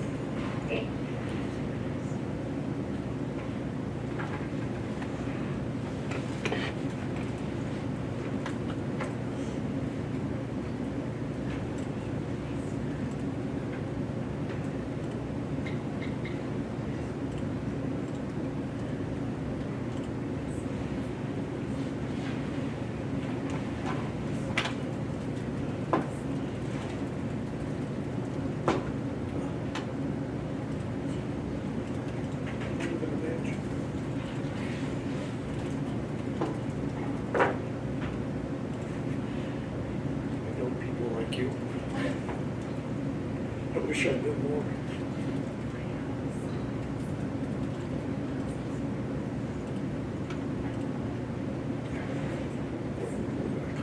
And I didn't initially see the Greetings, my name is Sarah Sanchez, and I'll be talking about woody wetlands, their nutrient potential and interactions with their environment. And I didn't initially see the application of woody wetlands to ocean acidification, but I'm going to try to describe it at the end of this presentation. So floating wetlands were first implemented in Arcata, California in 1983 to treat wastewater effluent. The picture on the left shows the current setup of the wastewater treatment plant in California. So here in this picture, we can see that the water will arrive at the facility, is going to be sent to these oxidation ponds, and then it's going to flow through treatment wetlands. Afterwards, it's going to be sent for another round of wetlands. These are called enhancement wetlands. It's going to ultimately be sent back onto the treatment facility for disinfection and then discharge of these effluents onto the natural waterways. Fast forward decades of studies and research, in 2016, wetlands were certified as a retrofit best management practice for retention ponds. in the Chesapeake Bay area because of their ability to remove nitrogen, phosphorus, and suspended solids from retention ponds. The table that we can see here basically indicates that your percentage removal is going to be based on the size of your floating wetland. So the bigger the floating wetland you have, the higher the percentage removal that you're going to get for nitrogen, phosphorus, and total suspended solids. And to better understand this retrofit word, here's a diagram of a retention pond. And in its simplest form, a retention pond is going to collect the water from the stormwater runoff, and by doing that, it's going to reduce the flooding and reduce the pollution. And the way that happens is because the retention pond has this naturally happening microbial communities that are going to transform the nitrogen and the phosphorus, and then because of the lack of movement in the water, particles are going to settle into the bottom. The addition of a floating wetland onto a retention pond, what's going to do is it's going to aid in that nitrogen and phosphorus transformation process, as well as the slow of the water, slowing the flow of the water for additional particle settlement. And after all these research that led ultimately to the certification of floating wetlands as a BMP, this research has only focused on retention ponds in the watershed, not on floating wetlands deployed in tidal waters.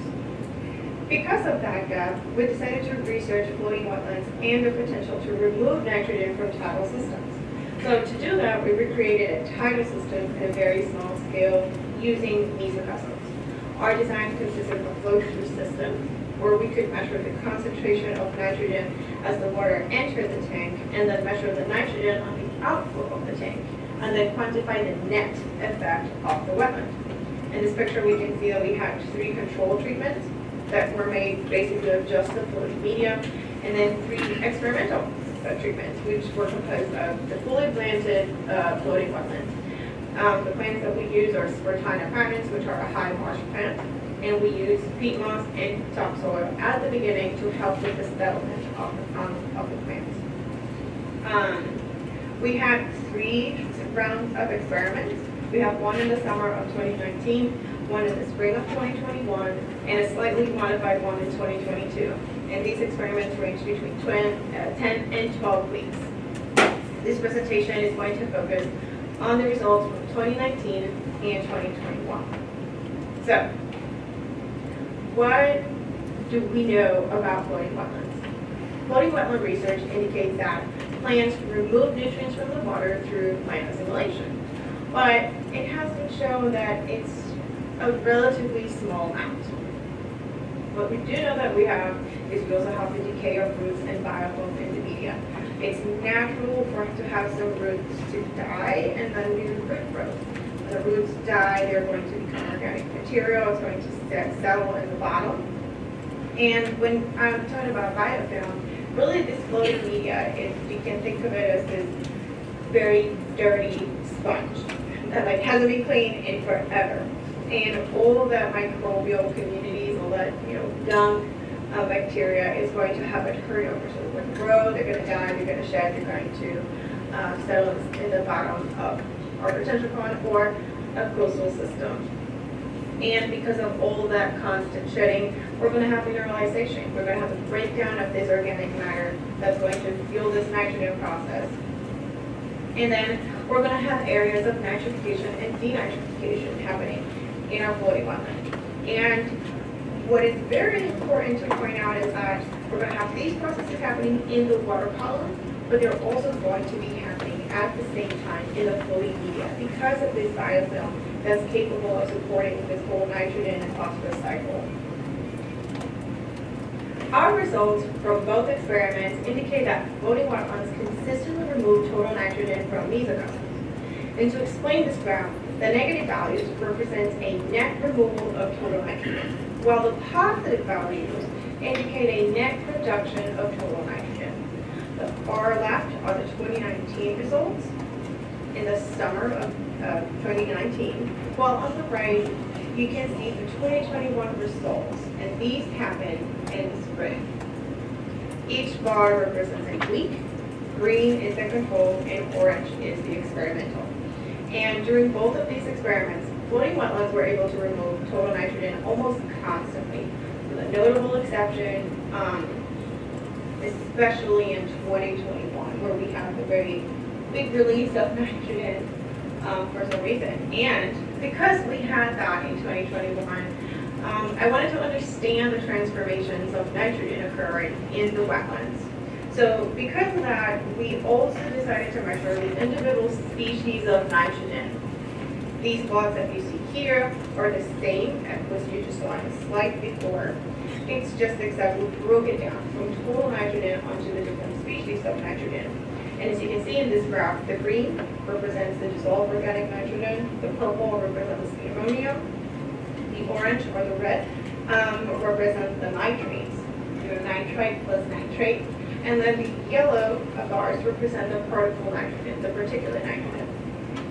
So again, negative values represent a net removal, and the positive values represent a net release of nitrogen. The asterisks here represent the weeks of the experiment where there was an actual total nitrogen release, and we can see here in 2019 in the control and the experimentals, and then in 2021 the control and the experimentals. And note that the natural nitrogen production in 2021 is pretty much all nitrate production, which suggests high rates of nitrification. So to understand there is a transformation, there is a release of nitrates onto the system, what is happening? To do that, we plotted the raw nitrogen concentration values from the inflow, the outflow, the media, and the water column. And you can locate where all of these areas are in the flooding relative to our tanks by looking at this diagram in the bottom left. So these graphs represent the experimental tanks from 2021. So when we look at the nitrate concentrations, we can see that the concentrations of the inflow are lower than the outflowing waters, and that the media concentrations are pretty similar to the outflow concentrations, which this is consistent with media nitrification. Then when we look at the ammonia graph, we can see the opposite. The outflow concentrations are lower than the inflowing. And again, the media concentrations are very similar to the outflow, consistent with media nitrification. It's important to point out that the values here on the y-axis are different, meaning that the nitrate values, even in the inflow, are still higher than the ammonia values. So lastly, our results indicate that flooding wetlands serve as denitrification hubs. That is so cool. And just as a reminder, we did direct measurements of denitrification. And you can see on the bottom, there's a picture. That is a core that we took a picture of after we ran the incubation. And you can see again, not much is going on in the bottom of the media, but then when you look at that first layer of floating media, it's very gushy, it's very green, and then you have some filamentous algae growing at the top. So although these rates are very variable, are highly variable, the lowest rates are still higher than the rates than the denitrification rates reported for brackish and tidal sediments. These rates were reported by Kemp, 2006, and then by Cornwell et al. 2016. And then when we look at the high end of the rates, we see that although these rates are variable, they're really close, or relatively close, to the denitrification rates reported for restored oyster reefs by Kellogg et al. 2014. So now that we know that this technology is capable of transforming nitrogen, how else do floating wetlands interact with their environment? Overall research find includes a decrease in the water velocity, which we talked about this already. That by decreasing the water flow, you will increase your sedimentation of particles and organic matter. When you slow the water and when you increase your organic matter, sediment up to the bottom, you're going to decrease the oxygen in the underlying water column and subsequently the sediments. That increase in organic matter production was going to provide an environment for reduced conditions because of the decomposition and then the denitrification. And then because of that, we're going to have also alkaline conditions, which Ostrom 1995 attributed those alkaline conditions to denitrification happening.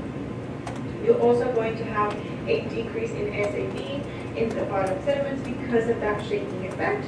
And then we're going to have this dampening of the diurnal temperature fluctuations, and we can see that in this graph.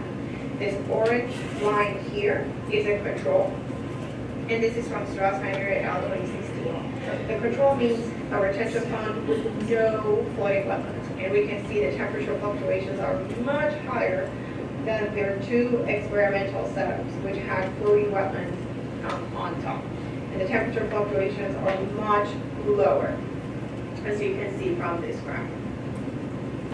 So, flooding wetlands plus coastal acidification. How can these effects play a role in coastal acidification?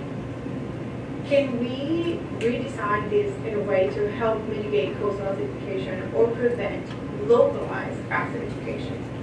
If they act as a nutrient filter, they might minimize eutrophication-induced acidification downstream. But locally, we might enhance acidification because of the accumulation of all that organic material directly underneath. And also, given how high the nitrogen transformations are, we might actually be influencing the alkalinity locally, underneath and close to the floating wetland. And ultimately, how many floating wetlands would we need to have a significant impact in nutrient mitigation, while also avoiding the negative effects that we can have because of these high nutrient transformations? I want you to think about that. That is the question. And that being said, I really appreciate your attention in this presentation. And if you have any questions, please feel free to reach out to us.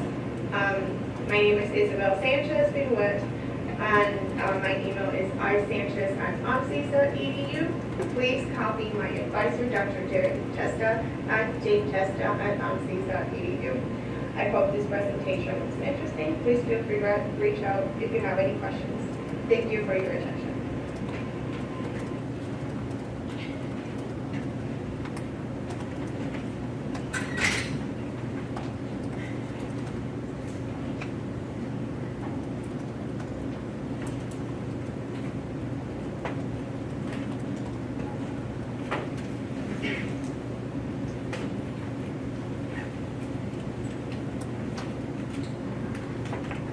Hello everyone, how's it going? Good to see you.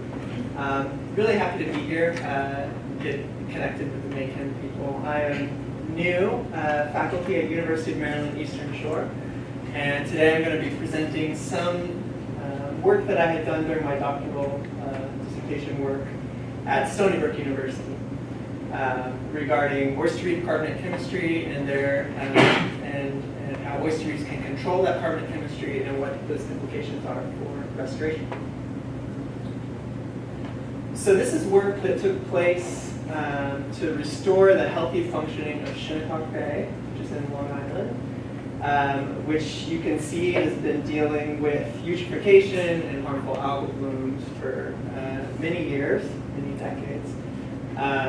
This picture is from 2011, and you can see the widespread bloom of Areococcus anaphigiferans, which is brown tide, throughout the bay. And so in 2012, the Shinnecock Bay Restoration Program was started, and that was a program that involved more than just oyster reef restoration. So oyster reef restoration was one component, but all of these sort of nature-based solutions were included, including the production and harvest of macroalgae, eelgrass restoration, and hard clam sanctuaries, which are essentially these no-take plots of highly stocked densities of Mercenary and Mercenary.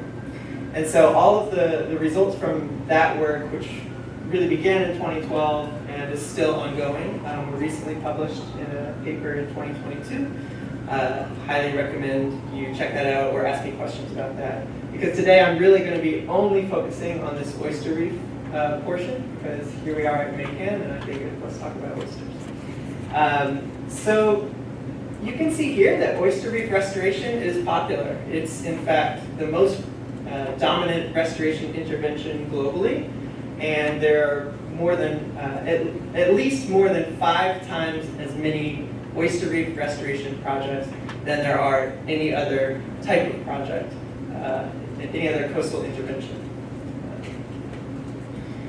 And really any efforts to restore or recover these degraded ecosystems are always happening against this backdrop of climate change, where we see carbon dioxide levels in the atmosphere rising to levels that they really haven't been at for, as you know, millions of years. And so typically when we think about climate change in the ocean, we tend to think about changes that are occurring over really long time scales, right? Decadal scale and greater. And the same is true for the coastal ocean. We see these shifts in the long-term baselines in different parameters over time. But frequently that's shown as an increase in the frequency, duration, or intensity of extreme coastal events, right? And some of those extreme events include coastal acidification or temporarily extreme low pH, right? Coastal hypoxia, coastal heat stress. Those things can happen for chronic periods, for weeks at a time, or they can happen repeatedly in association with something like the diel cycle. And since oyster reefs are often located in really shallow systems, today we're going to focus in on diel cycling, acidification, and on oyster reefs. And so there's been a lot of work to establish the impacts of both chronic and diel cycling acidification on oysters. Individual oysters at various stages in their life cycle have shown to have negative impacts on their growth when exposed to either chronic or diel cycling acidification. But that's just it. Most work looks at impacts to individual oysters. And so for this, when we think about oyster restoration, we tend to think about groups of oysters. We're working in habitats that are more complex than just single individual oysters. So I was curious about looking at the linkages between oyster restoration and coastal acidification at the habitat scale. And so the objectives of this study were to characterize the carbonate system dynamics of oyster reef habitat relative to the background environment, and then to identify any impacts on resident oysters of those carbon chemistry dynamics. And so to do this work, we conducted a 4-year study where we looked at the growth of 3 separate constructed subtidal oyster reefs in Shinnecock Bay. We also had 2 summers of high-frequency monitoring of pH, as well. That was paired with 1 summer of frequent carbonate chemistry sampling. And we also did some simple juvenile oyster experiments, which we'll get into shortly.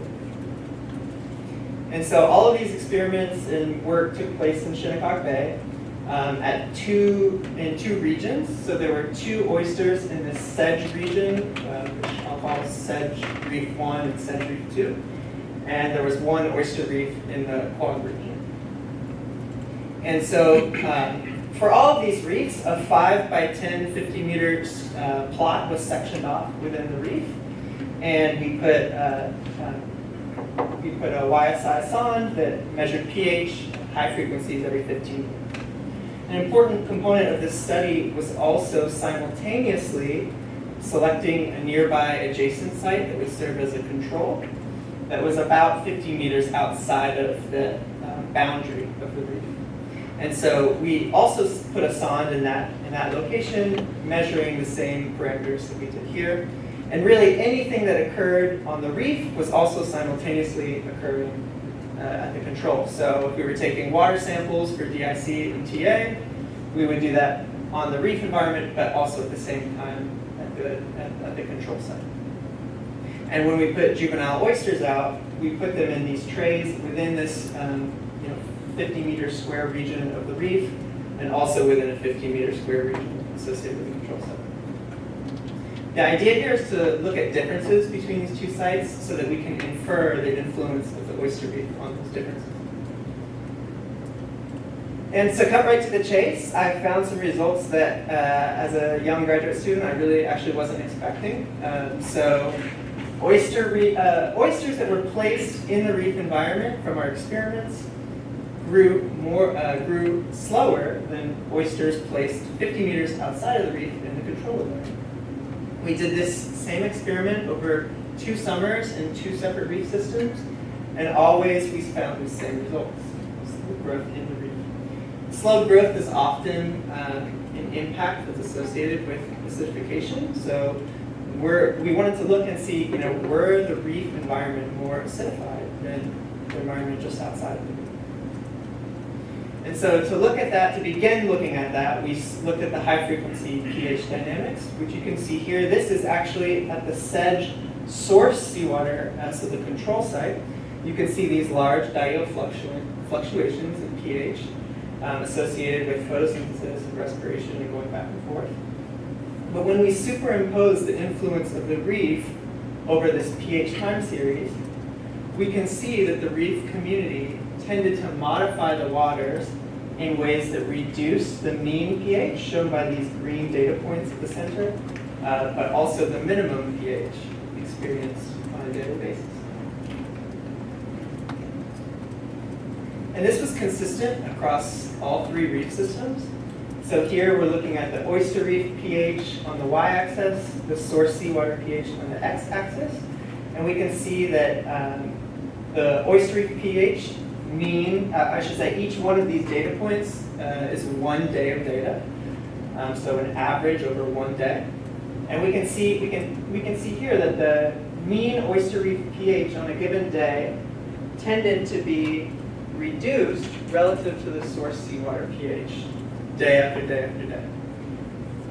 When we look at the minima, we see really the same trend, reduced pH minima on a daily basis within the reef relative to the background environment. Now this translated into longer durations of unfavorable pH in the reef habitat. So specifically, if we look at 7.5 as a threshold, which has been noted in the literature, again, as we touched on before, better to use carbon chemistry than pH, and I'll get to that shortly.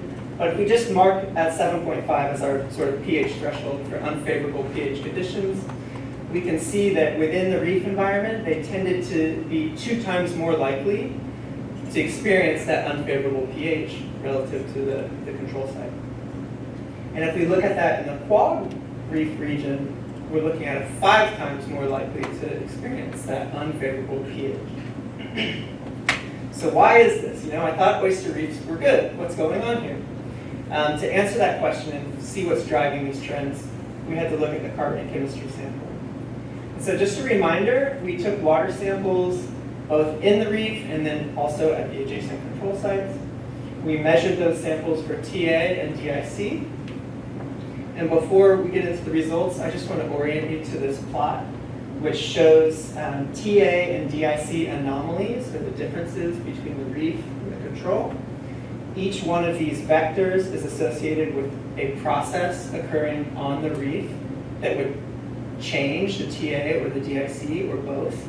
So, for instance, if there was more calcium carbonate production in the reef environment, we would expect 2 moles of TA loss for every 1 mole of DIC loss. Okay? More calcium carbonate dissolution on the reef would lead to 2 moles of TA gained for every 1 mole of DIC gained. Greater production on the reef would lead to losses in DIC with relatively minor changes to TA depending on the nitrogen species that was utilized for the production. And increased respiration on the reef would lead to increases in DIC with relatively minor changes in TA over DIC. Okay? And so when we actually look at the anomalies here, we can see that the majority of the reef TA anomalies were negative. They were below this 0 line. And they tended to cluster around this calcium carbonate production vector.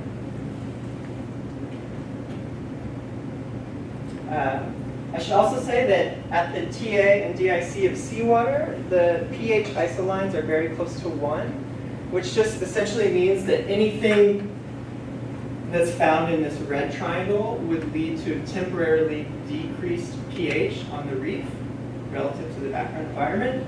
And that is mostly associated with calcium carbonate production or respiration, or some combination of those two processes together.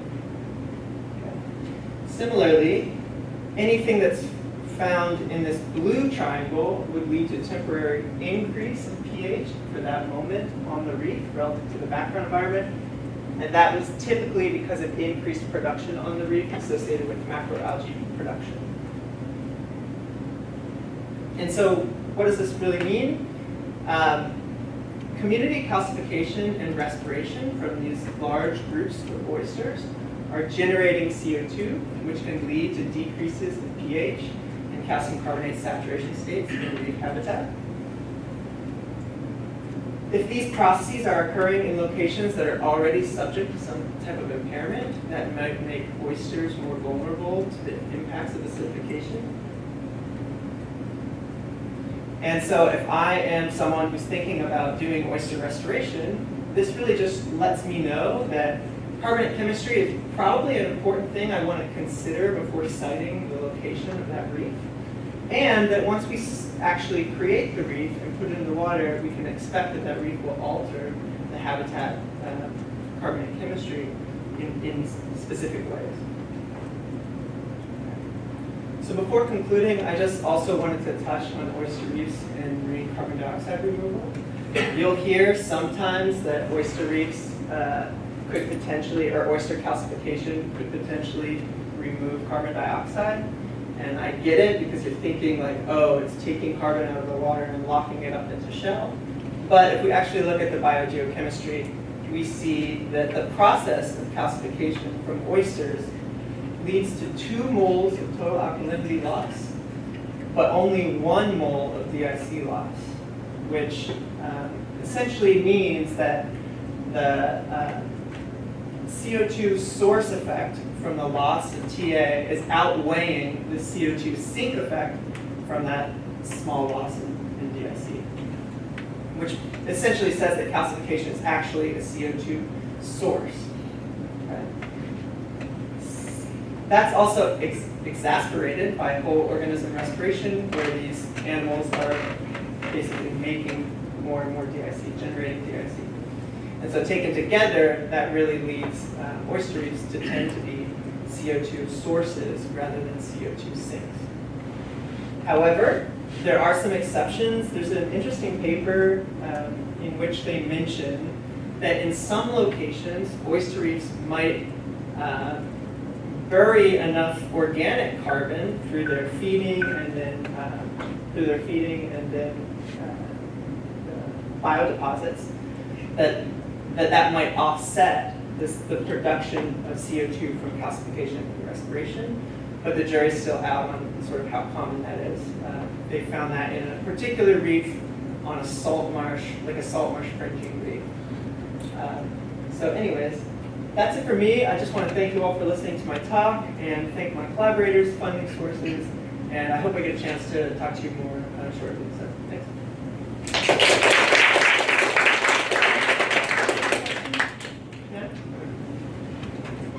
Does anybody have any questions?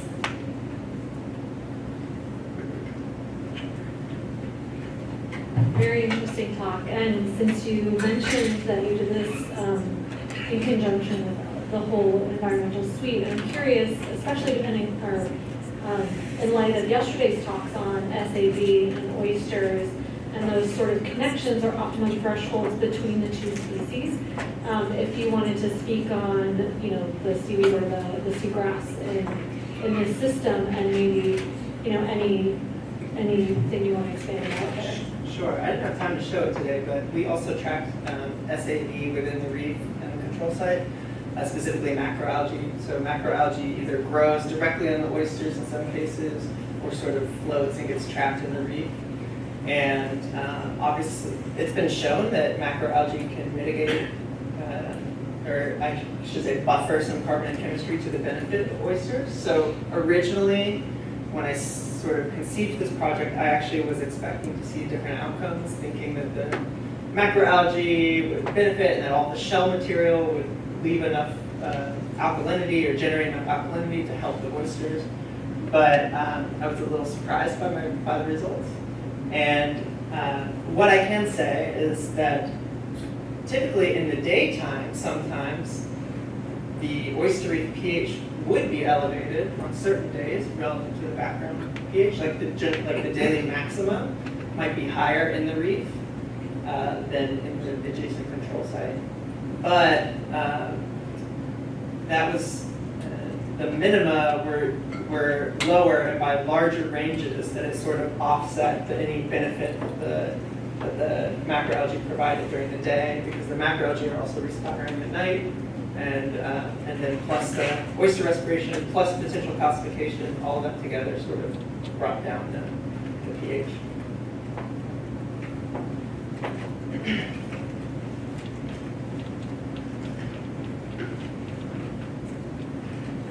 Thanks for your presentation.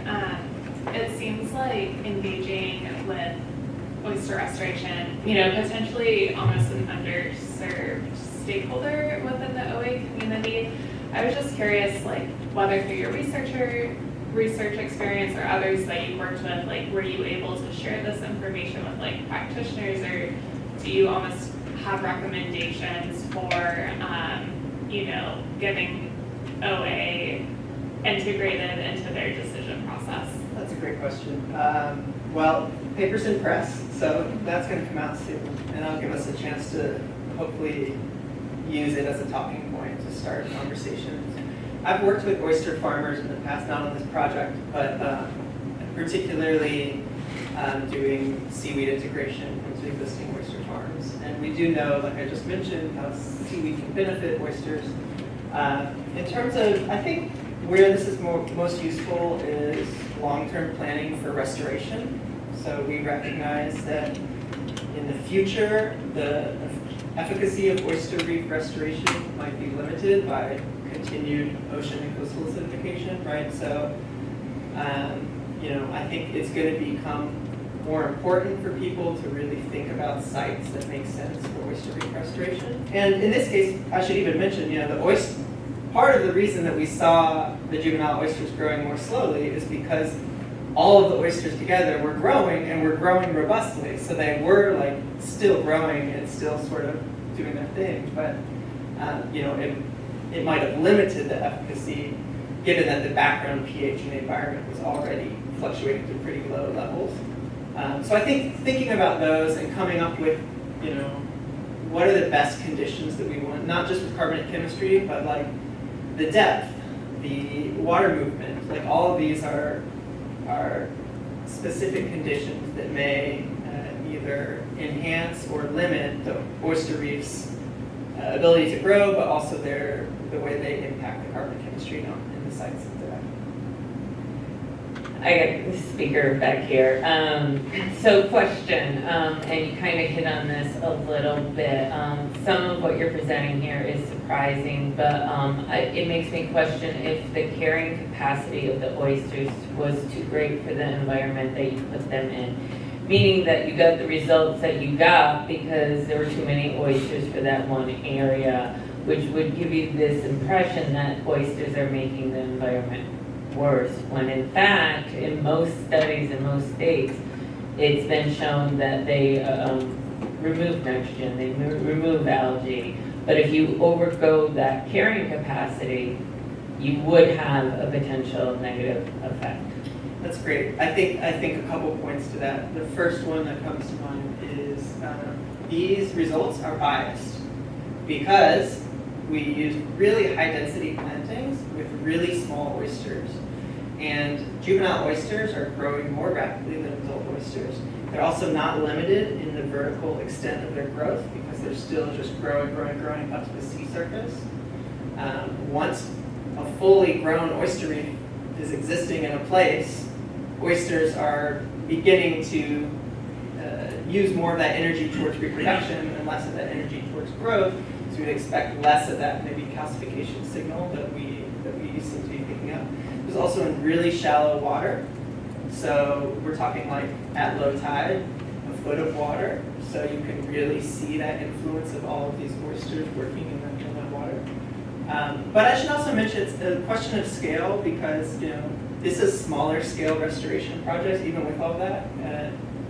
And I don't think at that scale they're limiting eutrophication in the way that large scale restoration projects would, which would benefit, you know, in the long term would probably benefit the carbonate chemistry of the estuary because you're reducing that excess organic matter that respires and brings down the pH and brings up the CO2 levels. So there are many reasons why we kind of got the results that we did that I think, you know, are all considerations, again, when you're thinking about planning restoration. But it definitely, I would think that if we continue this study as the oyster reefs mature and become like sort of fully formed, that we might see less of that signal that we see in the field. Thanks. My question is, I think, similar to Shannon's, but maybe I can ask it in a different way, is that based on the density of oysters that you use, do you think that their growth was food limited at all? So did you measure chlorophyll A or another proxy for food availability at your sites? We did. So we measured chlorophyll A through discrete samples that were taken, you know, we didn't take enough of them, they were taken weekly. And through those samples didn't see a measurable impact in chlorophyll A at the sites. However, that could have been biased by, you know, taking the samples just once weekly at, you know, say high tide versus taking it at low tide. You might see those differences. So that's something that could have been improved upon. And I think, you know, looking back, if I could redesign the study, there are a lot of changes I would make. But you know, I was stretched thin as a as a graduate student and didn't have, you know, hadn't thought through all the potential pieces. So I think your point is completely valid. There could be some food effect, and what we do see often with bivalve aggregations are that you do see reduced growth, but it's some sort of trade-off for increased survival. So, you know, bivalves that are living together might not grow as much because they don't have as much space, or they don't have as much chlorophyll, or maybe they don't have access to the same favorable carbonate chemistry. But that can still benefit, living together, there still might be benefits that outweigh those costs associated with that. So I think those are things that I would love to further look into and build on. Okay, thank you very much.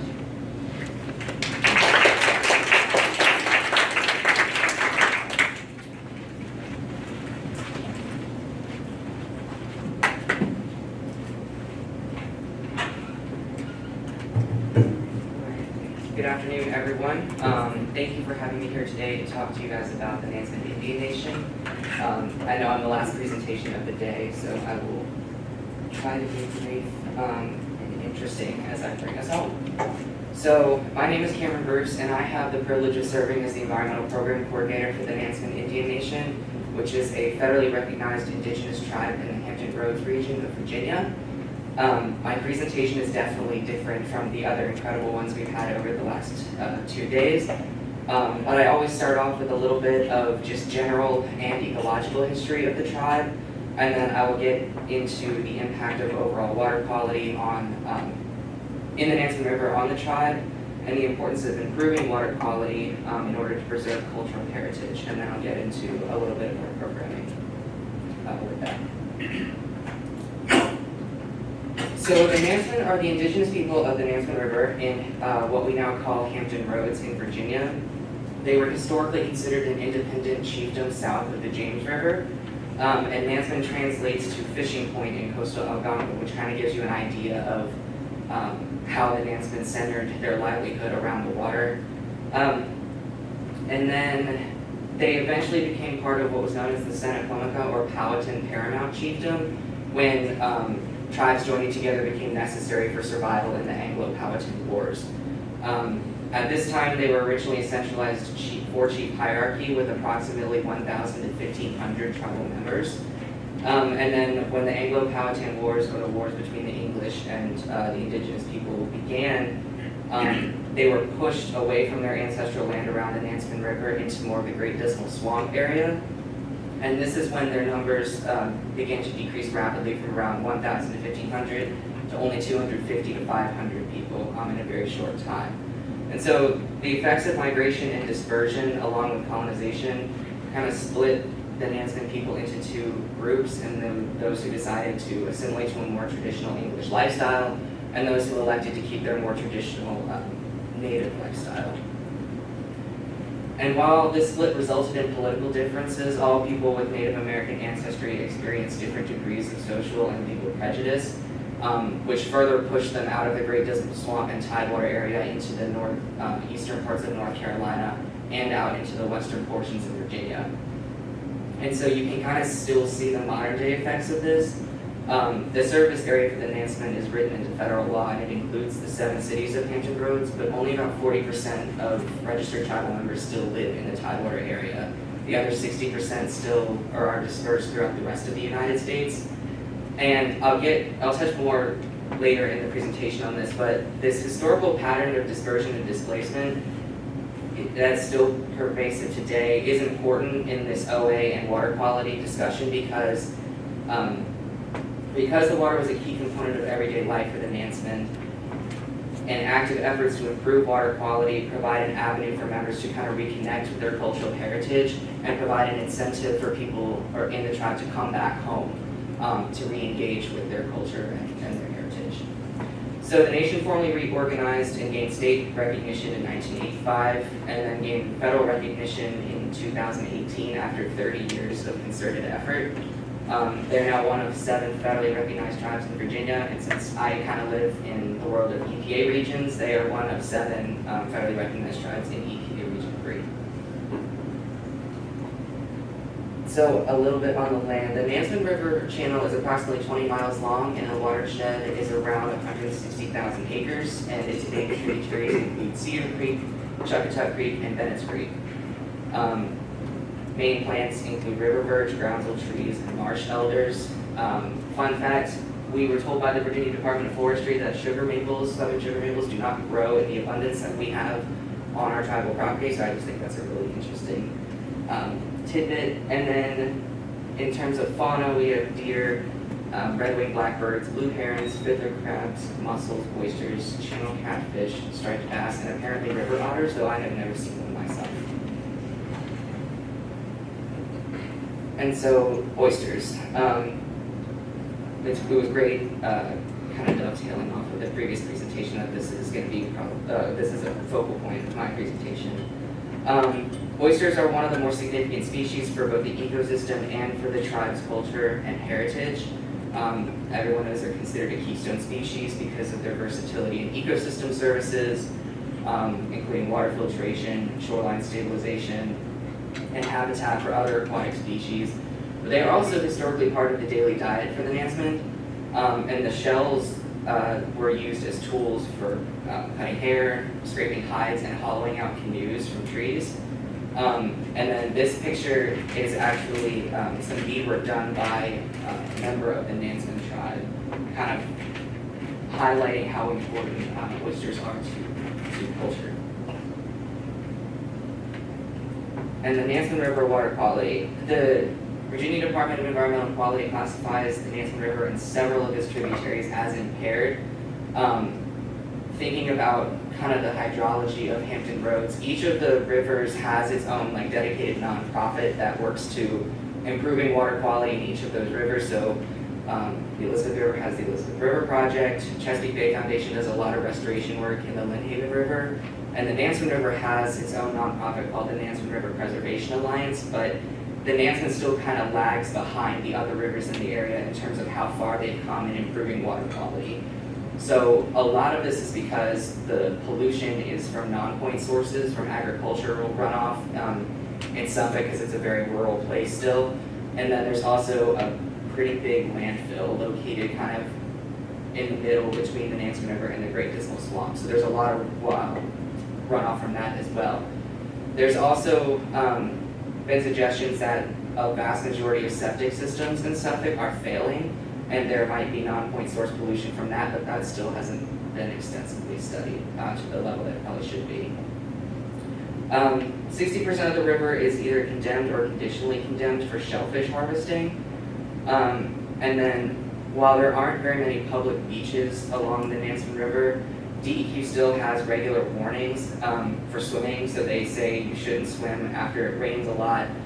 You shouldn't swim in shallow water. You should avoid getting it in your nose and mouth, and definitely don't swim with open wounds. But if you think about like the prime swimming time in Suffolk, Virginia, when the heat is already heating up the water, that limits the safe swimming time to like almost never. So with respect to the Nansemond and their culture, they can't access the water to do the things that are historically very important to them. And that's kind of what I'm trying to get at here. So I think in addition to that, the main threats to the Nansemond River water quality are increased sedimentation from runoff and excessive amounts of phosphorus in the water as well.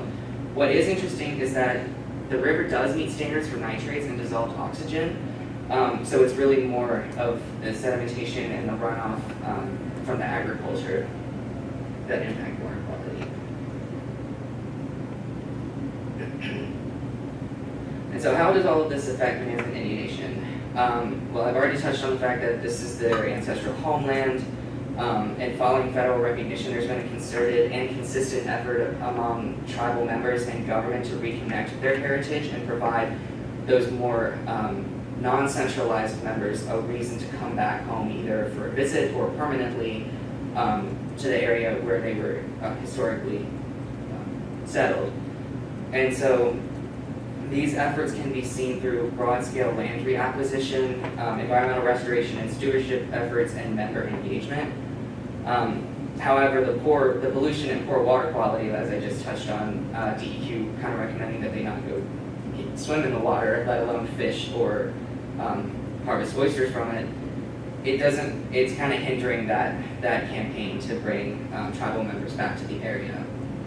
On the flip side of that, and one of the things that I'm very excited about in my role is that having poor water quality does provide this chance for cultural reconnection in, I guess, more modern and new ways, because it allows tribal members to engage in sustainable practices that help them restore water quality in their river. So I think that is a neat way to kind of spin it in a more positive light, that yes, things aren't great right now, but if we come back home and work with us to kind of improve the water quality. And so with that, it's not really any shocker that water quality improvement is one of the tribe's top 3 environmental priorities. Coastal and ocean acidification is certainly one piece of this water quality puzzle, so the tribe's investment in OA is still salient as it relates to this overall water quality discussion. And restoration and stewardship also take the form of a more holistic systems approach. So efforts are also focused at the intersection of the land environment and the aquatic environment, which is why invasive plant removal and native plant restoration are also considered 2 main priorities for the tribe's environmental plan. And those last 2 obviously go kind of hand in hand as well. And so that goes from everything like removing invasive Chinese privet in the forest to controlling phragmites on the shoreline. And then these are the other environmental priorities. I won't go into them except for the second one, which is oyster aquaculture restoration, because I think that one is the most relevant to this audience. And so capacity for the tribe at the moment is severely limited. In terms of environmental staffing capacity, you're looking at it. So when we go to do program planning, we try to go for, given the people and the resources we have, what's our biggest bang for our buck, and that is oyster gardening and aquaculture. So the tribe has been an active oyster gardener with the Chesapeake Bay Foundation for 3 years. Every year the tribe gets spat on shell from CDF in the summer and grows the oysters in cages on the same property as tribal headquarters. And it started as one batch of oysters split between 2 cages, literally tied to a pole in the marsh. And it is now grown into 7 batches of oysters in 14 cages along a floating dock that was completed in 2021. So in just a couple of years, it's grown what I would consider to be a lot in just a very short time frame. And this past year, the tribe planted 7,000 oysters on a reef in Chuckatuck Creek, which marks the first time since reorganization in 1985 that the tribe was able to plant their oysters that they grew in their ancestral waters. So that was a huge milestone for the tribe. And we have goals to get to 10,000 next year, depending on how good the set rate was for the spat. More recently, we also kickstarted an oyster shell recycling program, so I'm assuming most people in here are familiar with what that entails. So we only have one restaurant giving us shells right now, but they give us a lot of shells. And we keep them on at tribal headquarters, and then we have a MOU with Chesapeake Bay Foundation that they will help take the shells and bag them and keep them for us, and then however many bags they're able to create from our shells, they will give back to us when we are ready to do our own shoreline stabilization efforts, or, and this is a pipe dream of mine, when we can run our own self-sustaining oyster aquaculture program. We're also starting a solid waste management campaign in the coming months, part of which includes removal of an abandoned vessel. We just secured funding to get that underway, so now we have to go through or endure the Department of Wildlife Resources title acquisition process. But my hope is at the Marine Debris Summit to give you all the good news that the boat is gone. So hopefully in 3 months, I can say that.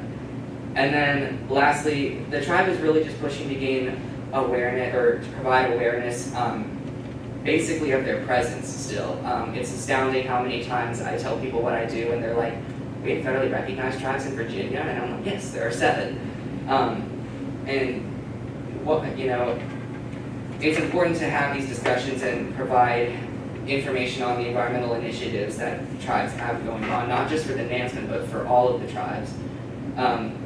And we're trying really hard to be active participants in different working groups and do things like this where we come and talk to you about the tribe's history and how it's intrinsically tied to environmental stewardship. And so I think I know it's a really short presentation, what I would like to leave you all with is that ocean acidification and water quality are a problem for everyone, but they pose an existential threat to the culture and heritage of indigenous tribes whose livelihoods were centered around the water. I think, at least from my role as a tribal employee with a science background, it's important in conversations about things like OA and water quality to kind of take a step back from the methodology and the data from time to time and try to figure out why we're doing this and who we're doing it for, and the different ways that different communities are impacted by action or inaction.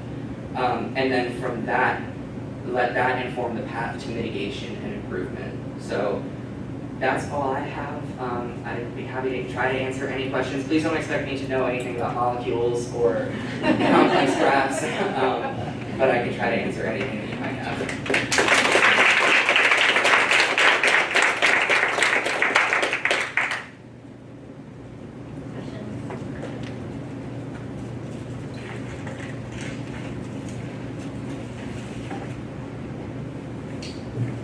Hi, I just had a quick question about,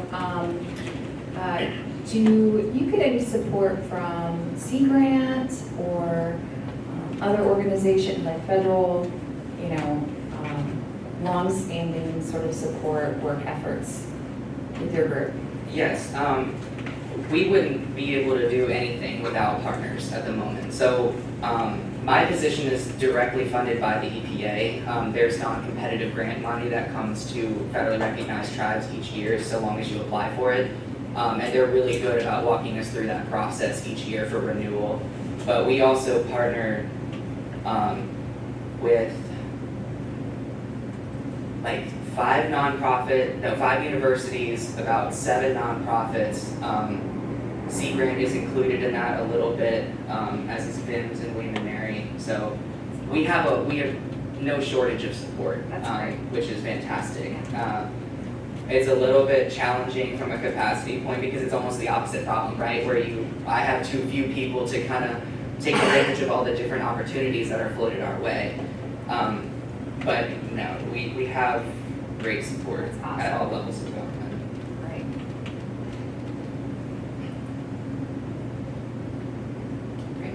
Thank you.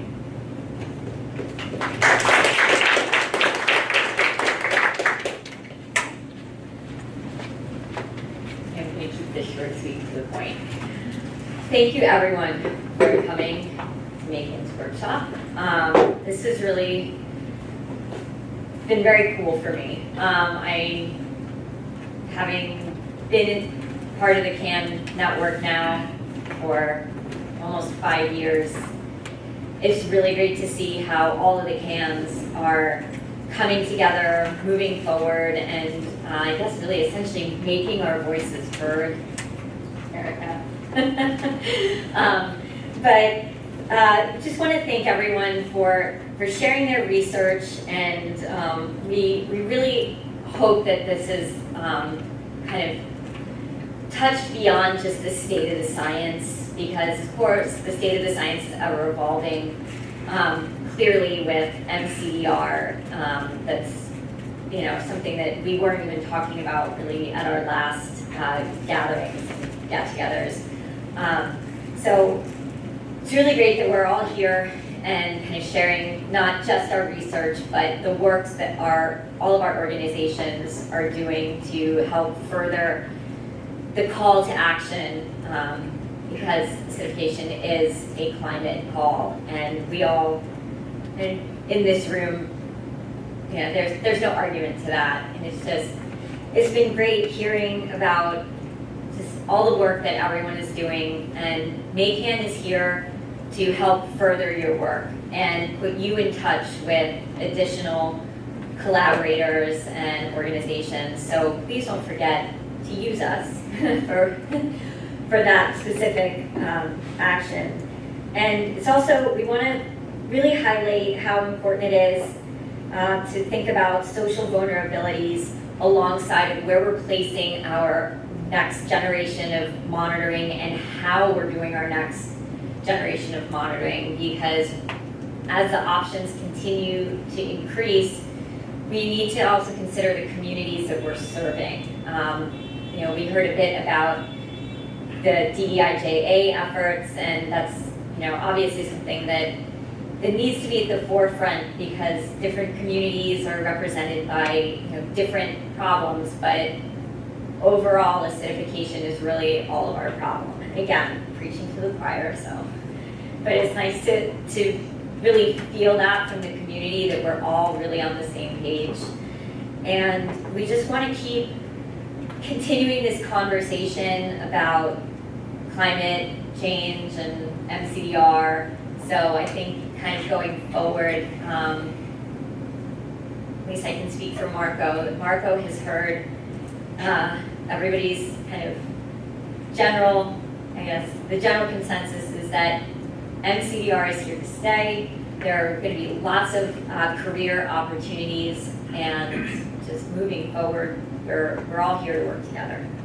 So just a few little quick things. We are asking that please return your badges, because we know they get thrown out and we will reuse them. There's a bin out at the registration table, or you can hand it to me or September or Kirsten, and we'll be happy to toss them in for you. Don't forget, if you want to hang out for the lightning talks, I'll be presenting again. So if you haven't heard enough of me for the last 2 days, you have one more opportunity, and then after the lightning talks, there's the reception this evening here again. So, did I miss anything? Oh, right. If you don't want your talk or don't have the ability to have your talk available, please either email us, let us know, because the recording of this is going to go up on the website. You have a couple of weeks, don't worry, we're not putting it up tomorrow. So just let us know if you're not able to share that with us yet. It's fine judgments. And please, again, remember that there's the MACAN Fellowship that we are really excited about, and hope that if you have students, please let them know they can apply, or if you're willing to be a career mentor, please let us know. We don't have a full understanding of what that's going to quite entail yet, but it could be something as easy as being a part of the capstone project associated with the with the fellowship, or potentially even hosting a student maybe to shadow you in the lab for a week. Officially, there's no field work and no lab work that is funded, but that doesn't mean you can't show someone around. Thank you again, and we'll see you online before we see you in 2 years.